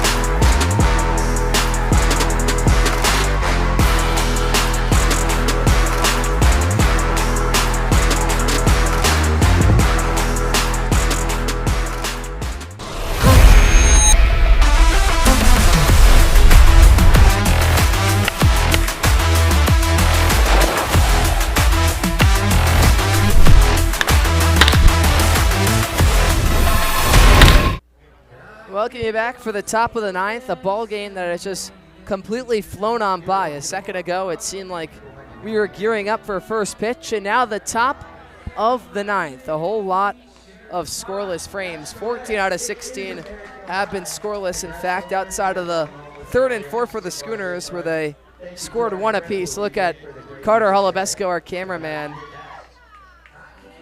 American Pie playing in the stadium. This is a really good song for it. This is one of my favorites. Gotta love it. Gotta love it. I love American Pie.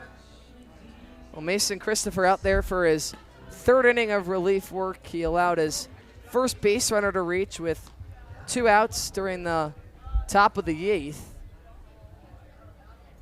And at this point, with the way the Newport bats have looked, overcoming anything more than a 2-run deficit would seem almost impossible. So some pressure to keep this game right where it's at. And he'll face number 29. Looks like a pinch hitter for the Mystic Schooners. As Christian Butera, the Brown Bear, will pinch hit for Daniel Rice. So even though Rice picked up a hit his last time up, they'll throw in Butera to try and work his way on base before turning over to the top of the Mystic Schooners lineup. And Jack Harley and Anthony Belisario.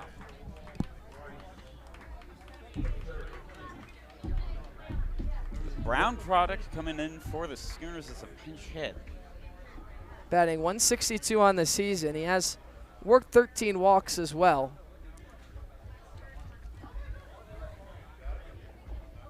Breaking ball misses up for ball one.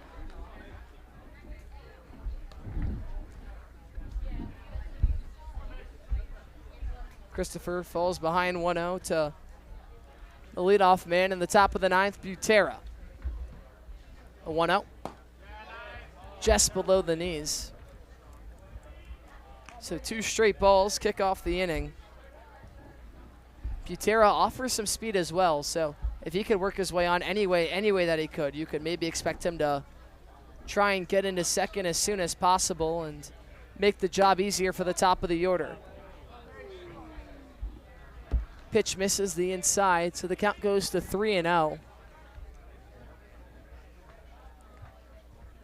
Tell you, not to ridicule, I think the umpires have done a great job today, but an umpire that says ball loudly can be very confusing. Or am I crazy, Ford? No, you're not crazy at You're all. Definitely not. I definitely think a vocal ball call is not always expected. Yeah, I know. It gets me. It's gotten me a couple of times. Christopher pounds one in the zone, gets it to a 3-1 count. Pitch home. Flied foul, right side over the clubhouse down the right field grandstands. I'm a little bit used to hearing it like in video games because, you know, you got to know whether it's a ball or strike when it's done that way, especially in the old like Mario baseball game. But you don't usually hear that in real life. It's usually just either strike or nothing. Christopher shakes his head yes. Now the 3-2 home. Breaking ball, got him looking for strike 3. After falling behind 3-0, Christopher works his way all the way back and picks up the K off the leadoff man Butera before turning back over to the top of the order. Jack Harley now digs into the left-handed batter's box. Oh, excuse me, another pitch. No, I was almost reading Kyle Garbowski, Danbury's leadoff man yesterday. It is, in fact, Jack Harley. I don't know what Benny's talking about. I've got my ice cream here. Said this was a 7 at best. No, this is actually really good. Harley grounds one softly, right side. Salinas has it on the hop. Thrown over to first in plenty of time for a quick out number 2. After a lengthy leadoff batter takes just one pitch to retire Jack Harley, and now Anthony Belisario will try and prevent the 1-2-3 inning before Newport gets their last chances at the plate. Belisario a 2-for-4 day. Picked up both of those hits in his first 2 at-bats, and he's 0 for his last 2 since. It's been quite a day for the Anthonys. Belisario and Ruggiero a combined 3 for 7, and of course our scorer Anthony, the lone person to get the trivia right today. Trivia so master. there you go. That's quite the big 3, Ford. I've been saying this whole season, Mystic has the power of the Anthonys in the lineup. No balls, 1 strike. Pitch home from Christopher. Bounced in there, right? Bounced before the plate. I think Anthony's in general in the New England League have just been doing really well this year. Anthony Ducatelli has been doing incredibly well for, I believe it's the Valley Blue Sox. Yeah, to the point that he's going to be at the All-Star. Or no, excuse me, the Bristol Blues. The Bristol Blues, yes. He was here on Monday. A swing and a miss on that breaking ball. Beautiful breaking ball there from Christopher. And giving some updates around the NECBL. Vermont now up 7-1 at Keene, going to the top of the 8th. And Valley has taken the lead back from Sanford, now leads 7-5, going to the bottom of the 7th at Mackenzie. Christopher looking for the pitching stats. 10th strikeout of the ball game. Instead of fly ball to deep center field. Lagenza moving back in on the fence. Just enough room to make the catch for out number 3. The pitching, a phenomenal day for the Newport Gulls. They surrender just 2 runs through 9 innings of work, but the Gulls trailed 2-0. Can they muster some late magic? Find out up next on NECBL Plus. Most people spend their time trying to fit in. Not me. I want to be all in. I want to be in too deep, in the moment, in the center of it all, in the room where it happens. In it to make a difference every single moment of every single day. So grit your teeth and smile. Be ready to take on adversity. Be ready to transform the world. ready for whatever life has in store. So, you in?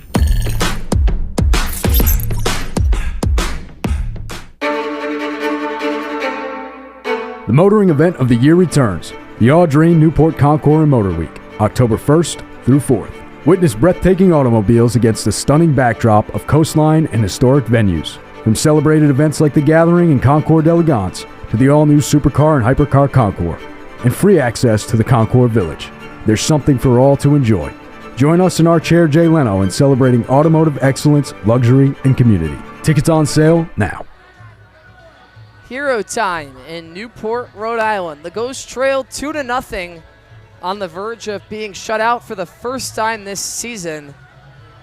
And the Mystic Schooners on the other side of things looking for their first shutout altogether on the year. So we'll see if both teams can do something for the first time so far this season here tonight. Obviously, in the Schooners, it's in a positive sense. For the Gulls, there's a little bit of a negative sense to it, of course. Braxton Trammell set to lead off, followed by Mason Legenza and Cade Brown. 5, 6, 7 due up for the Newport Gulls. Just 2 hits on the ball game to their name. That's the fewest that they've had all season long. And we have, before this 9th inning starts, Christian Butera moves to 3rd and Chris Walsh moves to 2nd, as Butera came in a pinch hit for Daniel Rice in that top of this frame. Gulls have had just 7 base runners when you include the 5 walks as well. The first pitch to Trammell misses for ball 1. 1 out. Upstairs. And 2 balls and no strikes. We saw Lane in his first inning of relief work walk Gus Gandy to begin the frame, and he falls behind quickly to Braxton Trammell, who has one of the hits for Newport. 1 for 2 on his day. 2-0. This time catches the top of the zone with the fastball for strike 1. You mentioned, we have the potential pinch hitters. I see 2 of them warming up right now, including, like I mentioned, the person I was trying to mention before, Brandon Larson. Trammell, a big wave out the fastball upstairs. Can't get a hold of it, and the count evens up. Lane has just gone high heat after high heat against the leadoff man. Larson and Caden Cloud swinging some bats over towards the Gulls dugout. 2 balls, 2 strikes. Got him swinging, strike 3. Blew the fastball by him up above the zone, but Trammell goes chasing at it, and Lane picks up the first out in the bottom of the 9th. The Gulls with 2 more left to work with, and while replacing Mason Legenza will indeed be Brandon Larson. That's a great pitch there from Lane. That high heat has really become a deadly, deadly strikeout pitch. Larson, who has a home run against the Mystic Schooners during the season. He had it the last time these 2 teams faced off over the right field wall. Hit it out at 103 miles per hour. As you mentioned earlier, representing the Gulls at the All-Star game in the Home Run Derby. A bit of a later addition as well. He came in around the middle of June. First pitch to him is a called strike on the inside. The Gulls, they only put up 2 runs against Danbury yesterday, and they're all hoping to be a little bit better today, but they've in fact been worse. The Schooners have just shut them down between Poncina, Hernandez, and now Lane. 2 hits, no runs, 2 outs left to work with. The 1-1 with 1 out. Larson fouls it off, left side off the netting. And now Larson down to his last strike of the at-bat as the count moves to 1-2. Larson did play against the Schooners back on July 9th and went 1 for 5 with a home run. Gonna have to protect the plate here though against Connor Lane. 1 ball, 2 strikes. Lane looking for his 3rd consecutive K dating back to last inning. Kicks and fires a breaking ball that Larson is way out in front of, but able to get a piece of it and pull it foul. So we'll do it again. 1 ball, 2 strikes. It's a great job there from Larson. A little too far out in front of that breaking ball, but just throwing the hands on it and fouling it off. That's what all you can do. 1-2 home. Breaking ball again, just below the knees as the count evens up. You could tell Larson once again shifting the weight a little bit, but not forcing the hands along with it, and watches ball 2 below the zone. The 2-2 with 1 out. Inside, almost caught Larson in at the hands. I thought it did for a second with the way he was reacting. But instead the count runs full. Big pitch approaching Brendan Larson. Lane does not want to give Larson on base and allow the tying run to come up to plate. 3 balls, 2 strikes, payoff pitch, misses away for ball 4. So after falling behind 1 ball, 2 strikes, Larson able to work the walk. And now it's going to be Caden Cloud pinch hitting for Cade Brown. And we've talked about Cloud all day, the All-Star Fan Vote nominee for the Newport Gulls. And, well, is there a better way to earn yourself some votes than finding a way to tie things up or just pushing Newport Gulls closer to breaking this 2-run deficit in half? Absolutely wanting to break the limit of what the Gulls have been able to do. And you got to be careful with him because, you know, with the balls that he can hit, he can make them rain down like meteors. A team best 5 home runs on the season. A .505 slugging, second best for the goalies. The first pitch to him misses outside for ball 1. At the same time, though, if you're Lane, all you need is a ground ball and you're out of this. Yeah, you're 1 pitch away. There's so many outcomes that can come from this at-bat. 1 ball, no strikes with 1 out, misses outside again, and Lane has thrown a handful of straight misses, and Joel Collado is going to want to go have a word with his battery mate as the Gulls try and mount a late comeback. Wondering if Collado wants Lane to keep this ball low on Caden Cloud. Try to get that ground ball. It appears that Ryan Jaros will hit next if the bat gets to him. Ryan Novak will pinch hit for Nick Spanner. Fastball in there for strike 1. Great pitch there from Lane to attack that edge on that 2-0 pitch. 2 balls, 1 strike with 1 out. Brandon Larson, the man off of first. Pitch home, big swing and a miss. Cloud was looking to tie it up with that swing, but instead the count evens up. 2 balls and 2 strikes. Cloud gonna have to shorten up that swing and try to find any way on base. Lane looking for his second out of the inning. Cloud trying to pass the baton along. The 2-2. Line drive, right center field gap, and it gets down. Larson digging for third. Cloud trying to move into second. Larson takes the turnaround third, and now we'll move back towards the third base bag. It's a double for Caden Cloud. There's some energy that the Gulls are looking for all night long. It comes with just 2 outs left to play with as Caden Cloud hits one to the deepest part of the right side. It looked like there was a bunny out there chasing after the ball. I want to see that replay again if our producer could do that for us. I mean, that was insane out there. Slashed that one across the field. Let's take another look at it. Yeah, thank you so much, Sorka. Yeah, there's a bunny chasing down that baseball into the corner. What's that bunny do? Try to help out the Schooners? Or maybe he's trying to push the ball away. So now the tying run at second, and I mentioned earlier that Ryan Jaros always seems to come up big in these scenarios. He's got the mind of a man possessed tonight. No balls, 1 strike, 1 out. Pitch home, misses low and away. Larson thought about going, but instead retreats back. I think he made the right decision. As we mentioned, the backstop just not really big enough at Cardians Field, and Collado got to it quickly, but the Gulls trying to come up big. And honestly, great work by Collado there to protect that run from being able to come home from third. He was quick on his feet, even though it got past him. A 1-1 count with 1 out and 2 runners in scoring position. Jaros, a line drive to left field. It's down for a base hit. Cloud rounds third. The throw cut off. It's a tie game. Ryan Jaros delivers a 2 RBI single. And What a way for this offense to surge. This is what I was saying earlier. Yeah, they struggled all game on offense. But now, when the chips are down, they're coming back. We might have a very similar situation to what happened when Valley was here with that multi-run game, with the 32-point game, I think it was. Well, I mentioned when Newport finds hits, they tend to come in bunches in back-to-back base hits. First a double from Caden Cloud, and then Ryan Jaros lines it right in between Butera and Harley on the left side of the infield.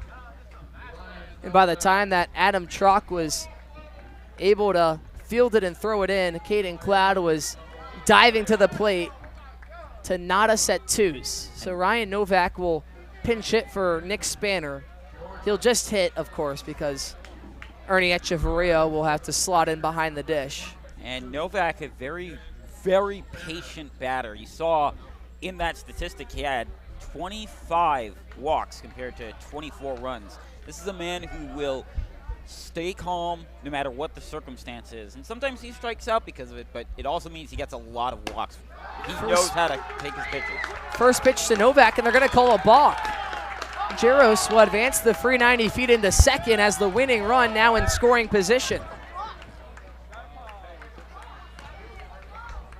Big opportunity here for Ryan Novak to steal this win from Mystic.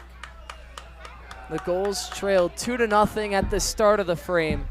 Now a chance to not only steal a win, but jump into second place within the South Division. Pitch home to Novak, breaking ball, catches the zone for strike one. Ryan Novak, the returner for the Gulls, someone that completely tore it up for Newport down the stretch of last season.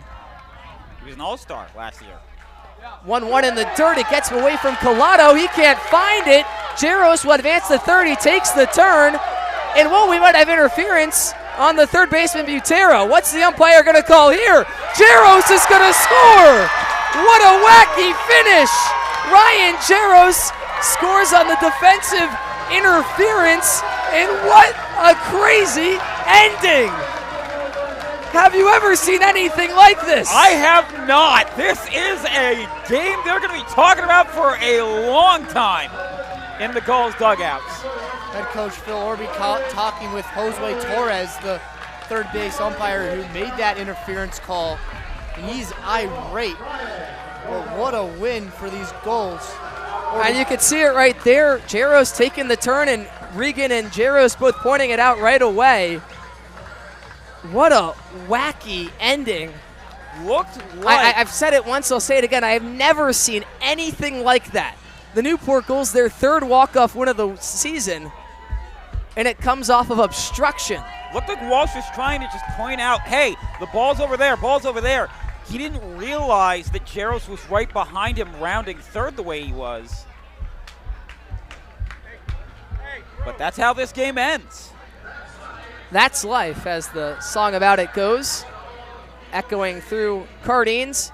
We welcome you inside the broadcast booth now, alongside Joe Dupuis and Ford Anderson.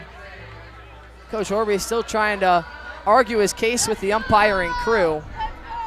And it's such a monumental game. I mean, a mistake that you just never saw coming. Another look at it right away, and the Gulls pointed out, and while Jaros probably was heading back towards the bag no matter what, he creates the contact, which allows for the call to be made. But Joe, I'll start with you, Ford, on the losing side of things. Mystic, this game seemed all but over with the way that the offense was performing today, but just a complete disaster towards the end. Connor Lane seemed to lose it a little bit. The Gulls profited off of some hitters' counts, and then the ending right there. How much of a gut punch is this? This is a huge gut punch, and that's now back-to-back losses for these Schooners when they lead going in the remaining 2 innings. And that's just a game that Mystic has to flush. I mean, what a start by Poncine and Hernandez, only giving up 6 base runners through the first 7 innings. And that was a big reason why Newport was struggling early on, but Mystic's just going to have to flush this loss and try to find a way to get any sort of redemption tomorrow.